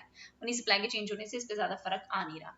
आपकी इनकम, आपकी वेजेस, आपका प्रॉफिट, आपकी कैपिटल, आपकी सेविंग्स, आपकी इन्वेस्टमेंट, ये सब क्या है, ये सब आपकी कांस्टेंट प्राइस पे है, ठीक है। उसके बाद मतलब नेशनल इनकम और किसका सम है, नेशनल इनकम सम है वेजेस का प्लस प्रॉफिट का, दो चीजों का सम है आपका नेशनल इनकम। मतलब जो वाईटी है वो किसके बराबर है, वो आपके पीटी प्रॉफिट के बराबर है प्लस आपके वेजेस डब्ल्यूटी के बराबर। एक पर्टिकुलर टी का मतलब टाइम पीरियड, एक पर्टिकुलर टाइम पीरियड में, ठीक है। अब दो स्टेजेस जो है रॉबिन्सन कैल्डोर मॉडल ने दी है। पहली स्टेज जो इन्होंने दी है वो क्या दी है, पहली स्टेज जो कैल्डोर के मॉडल ने दी है वो दी है एक constant working population, constant working population, जिसमें जिसका मतलब क्या है कि आपका क्रूड बर्थ रेट किसके बराबर है, क्रूड डेथ रेट के बराबर है, ठीक है, डेवलप्ड कंट्रीज। और दूसरी इन्होंने क्या बोली है, एक्सपेंडिंग पॉपुलेशन, जो हमारी हमारी जैसी कंट्रीज जो है वो फेस करती है, less developed countries. Expanding population जहाँ पे आपकी क्रूड बर्थ रेट ज्यादा है किससे, क्रूड डेथ रेट से, ठीक है। ये स्टेज 4 में आती है और ये स्टेज सेकंड और थर्ड में आती है ये चीजें। अब देखो यहाँ पे बोला गया था कि इन्वायरमेंट इकोनॉमिक्स की भी क्लास करवा दो, तो देखो सब कुछ करवाना एक साथ पॉसिबल नहीं है, एक चीज को खत्म होने दिया करो तभी दूसरी चीज जो है वो करवाई जा सकती है। ऐसा थोड़ी ना कि मैं सारा दिन ही क्लास लेती रहूँ, मेरे पास और कोई काम ही नहीं है कि भाई साथ साथ ग्रोथ डेवलपमेंट भी स्टार्ट कर दूँ, साथ साथ इन्वायरमेंट भी स्टार्ट कर दूँ। अब हर चीज में तो हर इंसान परफेक्ट नहीं होता ना, तो ये प्रॉब्लम आ जाती है कि सब चीजें एक साथ स्टार्ट नहीं हो सकती, पहले एक कंप्लीट होने दो फिर दूसरी जो है मैराथन स्टार्ट होगी। तो एक कांस्टेंट वर्किंग पॉपुलेशन है, एक एक्सपेंडिंग पॉपुलेशन है। अब यहाँ पे crude birth rate death rate आगे इसलिए मुझे ध्यान आ गया। अब पहली स्टेज की अगर हम बात करें, जो हमारी कांस्टेंट वर्किंग पॉपुलेशन है, जो किसके लिए है, it is for the rich countries और the developed countries, stage 1। Constant working population में, कांस्टेंट वर्किंग पॉपुलेशन में इस तरीके से लिख रही हूँ, इसमें आपका जो सेविंग है, जो सेविंग फंक्शन है, जो हमने बोला कि सेविंग्स है आउट ऑफ प्रॉफिट, सेविंग है out of profit plus savings जो है वो आउट ऑफ वेजेस है। अब देखो टोटल वाईटी जो है वो किसके बराबर है, वाईटी जो बराबर है वो डब्ल्यूटी के और पीटी के। अब मैंने बोला कि जो सेविंग्स है वो फंक्शन है किसका, सेविंग्स फंक्शन है, सेविंग्स आउट ऑफ प्रॉफिट हमें मिल रहा है और सेविंग आउट ऑफ वेजेस मिल रहा है। तो अगर मैं यहाँ पे डब्ल्यूटी निकालूं तो वो क्या होगा, वाईटी माइनस पीटी, वही हमारा डब्ल्यूटी होगा। तो सेविंग्स जो है वो फंक्शन है किसका, सेविंग्स आउट ऑफ प्रॉफिट, तो इसका हमने एक एमपीएस ले लिया अल्फा और इसका ले लिया हमने बीटा, और ये क्या बता रहा है, सेविंग आउट ऑफ वेजेस। तो ये सेविंग्स जो आ रही है दो तरीके से, एक प्रॉफिट से आ रही है और एक आपकी कहाँ से आ रही है, वेजेस से आ रही है, ये सेविंग फंक्शन है। दूसरा हमारा क्या है, दूसरा हमारा जो इन्वेस्टमेंट फंक्शन है वो क्या कहता है, के टी, ये हमारी इन्वेस्टमेंट है के, वो किसके बराबर है, अब मैंने अल्फा यहाँ ले लिया तो अल्फा 1 ले लेती हूँ यहाँ पे, वो किसके बराबर है, वाई टी माइनस 1, एक वो जो आपका बैकवर्ड टाइम पीरियड है, जैसे अगर 2024 को मैं टी मान रही हूँ तो 2023 को क्या मानूंगी, टी माइनस 1 मानूंगी ना, Y T minus 1 plus beta किसके बराबर है, P T minus 1 upon K T minus 1, इसके बराबर होगा इंटू वाई टी माइनस 1 के बराबर होगा, ठीक है। या फिर सिंपल सी भाषा में अगर मैं कहूँ, जो इन्वेस्टमेंट है वो किसके बराबर होगी, के टी प्लस 1 माइनस के टी के बराबर होगी, ठीक है। मतलब मैं मान लूं कि 2024 माइनस 2025 या 2023 जो मैंने यहाँ पे लिया ना, 2023 और 2024 का जो डिफरेंस है वही मेरी क्या है, वही मेरी इन्वेस्टमेंट है। या आप इस तरीके से लिख सकते हो या इस तरीके से लिख सकते हो, क्योंकि हम यहाँ पे सेविंग्स आउट ऑफ प्रॉफिट और वेजेस ले रहे हैं ना, तो हमने इसलिए इसको इस तरीके से भी लिखना पड़ेगा, ठीक है। दोनों तरीके से हम इन्वेस्टमेंट को लिख सकते हैं। सेविंग आ गया, ये इन्वेस्टमेंट आ गया। दूसरा आपका जो टेक्निकल प्रोग्रेस फंक्शन है वो क्या कहेगा, टेक्निकल प्रोग्रेस फंक्शन किस तरीके से होगा आपका, वो होगा कि आपका growth rate of income, growth rate of income जो है वो किसके बराबर होगी, वो होगी coefficient of technological progress, coefficients of technological progress plus जो आपकी रेट ऑफ नेट इन्वेस्टमेंट है उसके बराबर आपकी क्या होगी, ग्रोथ रेट ऑफ इनकम होगी। अगर हम इसको मैथमेटिकल टर्म्स इक्वेशन में लिखें तो हम किस तरीके से लिख सकते हैं कि ग्रोथ रेट ऑफ इनकम का मतलब क्या है, Y T -1 minus Y T upon Y T is equal to coefficient of technology हमारे ये हो गए और बीटा हो गए, रेट ऑफ नेट इन्वेस्टमेंट हमारी कितनी हो गई I T upon K T, ये हमारी क्या हो गई रेट ऑफ नेट इन्वेस्टमेंट, ये हमारा क्या हो गया कोफिशिएंट्स ऑफ टेक्नोलॉजिकल प्रोग्रेस। तो ध्यान रखेंगे कि जो हमारा अल्फा और बीटा है, जैसे स्टार्टिंग में हमारा जो सेविंग फंक्शन हमने लिया अल्फा और बीटा, इसमें हमारा जो अल्फा और जो बीटा है ये हमारा किसके बीच में रहेगा, ये हमारा जो है 1 तक रहेगा alpha saving out of profit, और ये जो सेविंग आउट ऑफ वेजेस है वो हमेशा सेविंग आउट ऑफ प्रॉफिट से कम होगी, ठीक है, क्योंकि ये कैपिटलिस्ट के पास जा रही है और ये लेबर के पास जा रही है। लेबर कम सेव कर पाएगा किसके कंपैरिजन में, कैपिटलिस्ट के कंपैरिजन में, इसलिए जो सेविंग आउट ऑफ वेजेस है वो कम होगा किससे, सेविंग आउट ऑफ कैपिटलिस्ट से, और ये किससे कम होंगे 1 से कम होंगे, ठीक है। और जो आपकी सेविंग आउट ऑफ वेजेस है वो ग्रेटर देन होगी 0 के, मतलब ये सेविंग तो कर रहा है बंदा तो ग्रेटर देन है 0 से, लेकिन आउट ऑफ जो सेविंग है कैपिटलिस्ट की उससे कम होगी, ठीक है, ये ध्यान रखेंगे। और इन्वेस्टमेंट में हमारा जो ये हमने अल्फा और बीटा कोफिशिएंट्स ली हैं ये दोनों के दोनों हमारे क्या होंगे ग्रेटर देन 0 होंगे, ग्रेटर देन 0 होंगे तभी तो वो ग्रोथ को शो करेंगे। और यहाँ पे जब हमने अल्फा लिया है तो ये भी ग्रेटर देन 0 होगा, और जो आपका बीटा है वो लेस देन 1 होगा, लेकिन क्या होगा ग्रेटर देन 0 होगा। तो ये तो कॉमन सेंस की बात है, सीधी सी बात है ना, कॉमन सेंस है कि हमें ये पता है कि सेविंग आउट ऑफ वेजेस और सेविंग आउट ऑफ प्रॉफिट हो रहे हैं तो वो 0 से तो ज्यादा ही होंगे। और ये भी कॉमन सेंस की बात है कि प्रॉफिट जो है सेविंग आउट ऑफ प्रॉफिट जो होगा वो ज्यादा होगा किससे, सेविंग आउट ऑफ कैपिटलिस्ट से, सेविंग आउट ऑफ वेजेस से, लेबर से ज्यादा सेव एक कैपिटलिस्ट कर पाएगा ना, तो वही बात है। दूसरा क्या है, दूसरी आपकी क्या है एक्सपेंडिंग पॉपुलेशन। एक्सपेंडिंग पॉपुलेशन हमें पता है कि ये लेस डेवलप्ड कंट्रीज में होती है, और हमें क्या देखने को मिलता है कि जितनी तेजी से हमारा आउटपुट बढ़ रहा है उससे भी ज्यादा तेजी से हमारी जो है वो पॉपुलेशन जो है वो बढ़ती है। तो पॉपुलेशन ग्रोथ एक मैक्सिमम लेवल तक पहुंच के क्या हो जाती है, उसके बाद वो हो जाती है कांस्टेंट। तो पॉपुलेशन ग्रोथ हमारी एक मैक्सिमम लेवल तक पहुंच के क्या हो जाती है कांस्टेंट, एल लैम्डा सुना होगा आपने, जब डायग्राम देखा होगा तो ये एल लैम्डा तक ही है, ठीक है।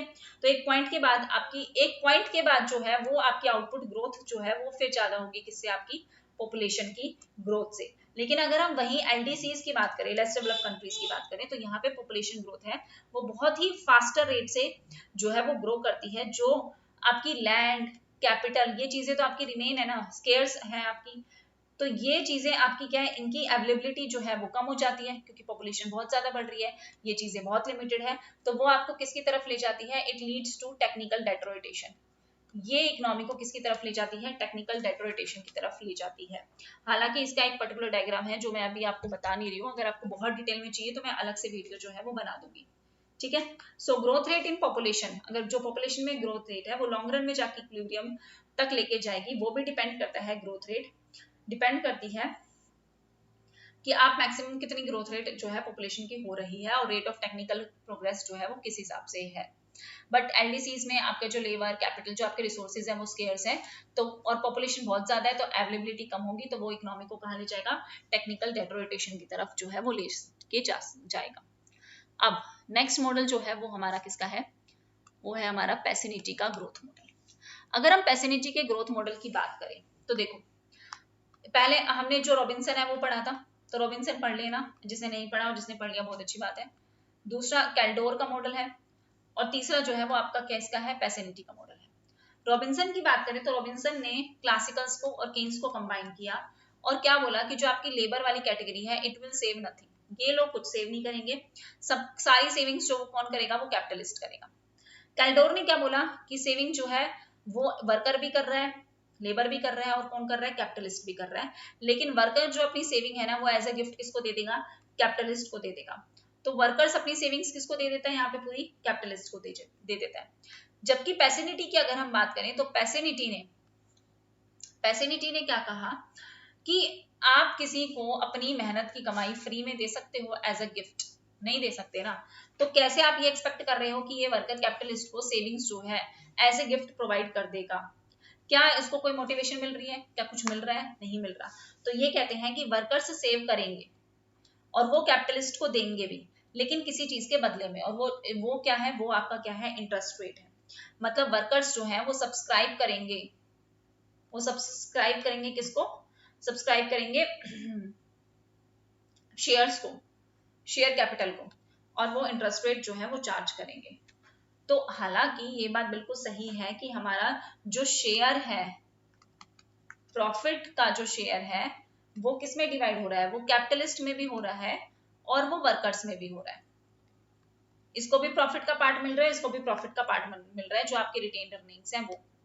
लेकिन जो इन दोनों का रेशो है ना, ratio of profit to save, मतलब अपनी इनकम का कितना पोर्शन जो है वो सेव करते हैं, दोनों का जो रेशो है ना, चाहे वो वर्कर हो चाहे वो कैपिटलिस्ट हो, उनका हमेशा रेशो जो है वो क्या है, वो रेशो जो है वो सेम है। ठीक है, चाहे आउट ऑफ वेजेस आप सेव कर रहे हो, चाहे आउट ऑफ आप प्रॉफिट जो है वो सेव कर रहे हो, चाहे प्रॉफिट जो है वर्कर्स आउट ऑफ अपनी सेविंग्स से जितना भी सेव कर रहे हो, और चाहे कैपिटलिस्ट, ये जो रेशो है ना वो रेशो क्या होगा, बराबर होगा। लेकिन कंडीशन क्या है स्टेबिलिटी की, जो कैपिटलिस्ट की सेविंग है ना वो ग्रेटर देन जीरो होगी। मतलब जहां पे फुल एम्प्लॉयमेंट इन्वेस्टमेंट जो होगा, प्राइसेस आपके फ्लेक्सिबल होंगे विद रिस्पेक्ट टू वेजेस, अगर सारी सेविंग्स यहाँ पे, मतलब कहने का मतलब है कि कैपिटलिस्ट ज्यादा सेव करेगा, वर्कर कम सेव करेगा। अगर सारी सेविंग्स जो है वो वर्कर कर लेता है और कैपिटलिस्ट कुछ भी सेव नहीं कर पाता, और सारी सेविंग कौन कर लेता है, वर्कर कर लेता है, तो वो इकोनॉमी को एक अनस्टेबल जो है वो सिचुएशन में ले आएंगे। मतलब सोशलिज्म जो है वो आ जाएगा और कैपिटलिज्म खत्म हो जाएगा, क्योंकि भाई सारे कैपिटलिस्ट को सेव ही नहीं कर रहा तो क्या इन्वेस्ट करेगा, क्या इन्वेस्टमेंट करेगा और क्या फर्दर जो है वो ग्रोथ करेगा। तो इनस्टेबिलिटी की जो है प्रॉब्लम आ जाएगी अगर सेविंग सारी वर्कर्स कर ले और कैपिटलिस्ट को सेव ही ना कर पाए। तो ये बहुत जरूरी है कि आपकी जो सेविंग है आउट ऑफ कैपिटल है, कैपिटलिस्ट के जो प्रॉफिट है वो क्या होनी चाहिए, आपकी ग्रेटर देन जीरो होनी चाहिए, मोर देन वर्कर्स सेविंग होनी चाहिए। ऑल्दो जो रेशियो है अपनी इनकम का, वो दोनों अपनी इनकम का बराबर पोर्शन जो है, अपने प्रॉफिट का बराबर पोर्शन जो है वो सेव करेंगे। ठीक है, ये आपका क्या है, ये आपका जो है वो पैसिनिटी का ग्रोथ मॉडल है। इसके बाद अगर हम बात करें, इसके लिए मैं कितनी स्पेस छोड़ दिया, एक सेकेंड, ऐसा कैसे हो सकता है।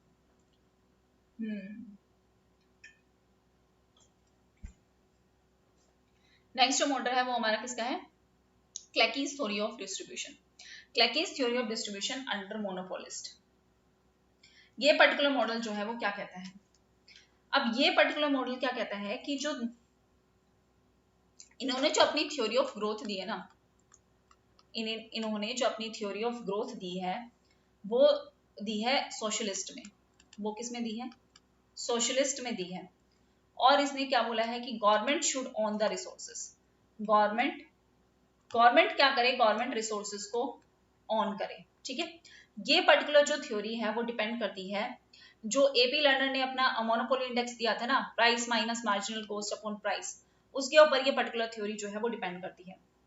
और शॉर्ट रन में हमें पता है कि शॉर्ट रन में हमारी जो मार्जिनल कॉस्ट है वो किसके बराबर है, हमारी एवरेज कॉस्ट के बराबर है। तो पूछा जा सकता है कि जो क्लैकीज की थ्योरी है वो किसके ऊपर डिपेंड करती है, तो वो एपी लर्नर की मोनोपोली इंडेक्स जो है उसका P minus MC upon price minus marginal cost upon price, ये मैंने आपको करवाया भी है, इसके ऊपर जो है वो डिपेंड करती है। ठीक है, प्राइस माइनस मार्जिनल कॉस्ट का मतलब क्या है, पर प्राइस माइनस मार्जिनल कॉस्ट का मतलब है कि जो इनकम कैपिटलिस्ट क्लास की है, जिसमें उसका प्रॉफिट भी आ जाता है, जिसमें उसकी ओवरहेड कॉस्ट भी आ जाती है, जिसमें उसका ओवरहेड कॉस्ट का मतलब उसकी डेप्रिसिएशन, उसकी सैलरी, उसका इंटरेस्ट जो दे रहा है वो सब कुछ आ जाता है। तो आपका प्रॉफिट भी आ गया और आपकी ओवरहेड कॉस्ट भी आ गई, वो किसका पार्ट है, प्राइस माइनस मार्जिनल कॉस्ट का। अब यहाँ पे क्या क्या अजम्पशंस जो है वो ली गई है इस पर्टिकुलर मॉडल में। तो इस पर्टिकुलर मॉडल में सबसे पहली अजम्पशन जो ली गई है वो क्या ली गई है, it is a closed economy model, कि ये क्या है, क्लोज्ड इकोनॉमी मॉडल है।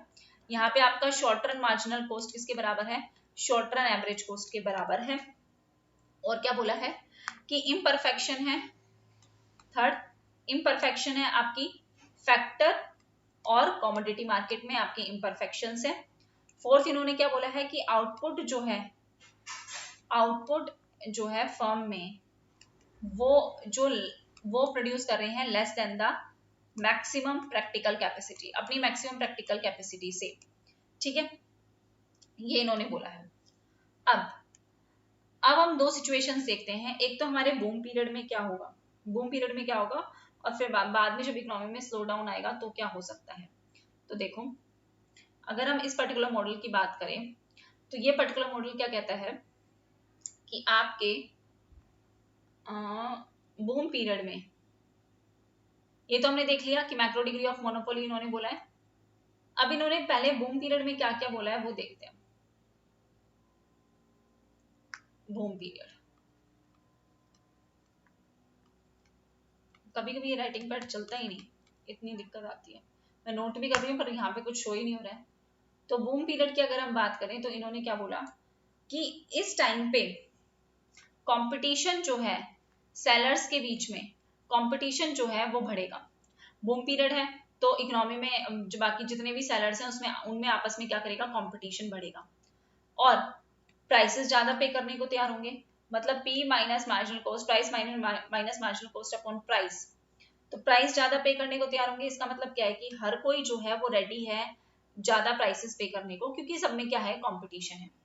ऐसा किसने बोला, बट इस पर्टिकुलर थ्योरी ने ये बात बोली। ठीक है, उसके बाद इन्होंने क्या बोला कि क्या होगा, हर कोई ज्यादा प्राइसेस पे करने को तैयार होगा। तो इस केस में जो ओवरऑल मोनोपोली डिग्री है, तो मोनोपोली का मतलब क्या होता है कि एक बंदे का ये अधिकार है, लेकिन यहाँ पे हर कोई प्राइस ज्यादा पे करने को तैयार हो जाएगा। तो मोनोपोली डिग्री क्या हो जाएगी, ओवरऑल ये रेशो क्या हो जाएगा, ओवरऑल रेशो जो है वो कम हो जाएगा। अगर मोनोपोली डिग्री कम हो गई और प्राइसेस ज्यादा पे कर रहे हैं तो बूम पीरियड के टाइम पे जो लेबर है वो भी अपना शेयर क्या मांगेगा, ज्यादा मांगेगा। और सेलर भी चाहेगा कि वो इस टाइम पे जो है वो अपनी सेल जो है, जो उसकी सेलिंग कैपेसिटी है, सेल को वो ज्यादा बढ़ा दें। सेल को ज्यादा बढ़ाने के लिए उसको प्रोडक्शन जो है वो प्रोडक्शन को ज्यादा करना पड़ेगा। प्रोडक्शन ज्यादा करनी होगी तो लेबर की हायरिंग ज्यादा होगी, और लेबर की हायरिंग भी ज्यादा करेंगे और रॉ मटेरियल भी क्या लेना पड़ेगा, रॉ मटेरियल भी जो है वो ज्यादा लेना पड़ेगा। अगर रॉ मटेरियल ज्यादा लिया तो रॉ मटेरियल की डिमांड बढ़ेगी, इसका मतलब ओवरहेड कॉस्ट जो है वो बढ़ेगी, इसका मतलब मार्जिनल कॉस्ट जो है वो बढ़ेगी। तो इसका मतलब प्राइस माइनस मार्जिनल कॉस्ट हमारा बढ़ रहा है और हमारा ये ओवरऑल प्रॉब्लम जो है वो क्रिएट हो जाएगी कि हमारी मार्जिनल कॉस्ट भी बढ़ने लगी। हमारा प्रॉफिट का शेयर तो बढ़ा ही, लेकिन उसके साथ साथ आपकी मार्जिनल कॉस्ट भी जो है वो इंक्रीज हो गई। अब क्या कर सकते हैं, अब क्या प्रॉब्लम आ सकती है, तो इस पॉइंट में जो रिलेटिव शेयर है दोनों का, चाहे लेबर का हो क्योंकि कॉस्ट भी बढ़ गई, चाहे लेबर का हो और चाहे कैपिटलिस्ट का हो, वो वापस से क्या हो जाएगा, इट रिमेन्स कांस्टेंट हो जाएगा। वो कांस्टेंट हो जाएगा ना कि लेबर ने अपने शेयर बढ़ा दिया, लेकिन फिर कैपिटलिस्ट पहले प्रॉफिट ज्यादा कमा रहा था क्योंकि उसने प्राइस ज्यादा कर दिए, लेकिन फिर ज्यादा लेबर रखे तो लेबर ने भी अपना शेयर बढ़ा लिया। तो कैपिटल इसने ज्यादा अपने शेयर रखे, लेकिन उसको अब किसको देना पड़ेगा, लेबर को। और कैपिटलिस्ट ने ज्यादा पोर्शन भी रखा, लेकिन फिर उसकी ओवरहेड कॉस्ट भी इंक्रीज हो गई, रॉ मटेरियल वगैरह उसको सब परचेज करना पड़ेगा, तो वो अपनी जेब से लेगा, लेबर से तो पैसा लेगा नहीं।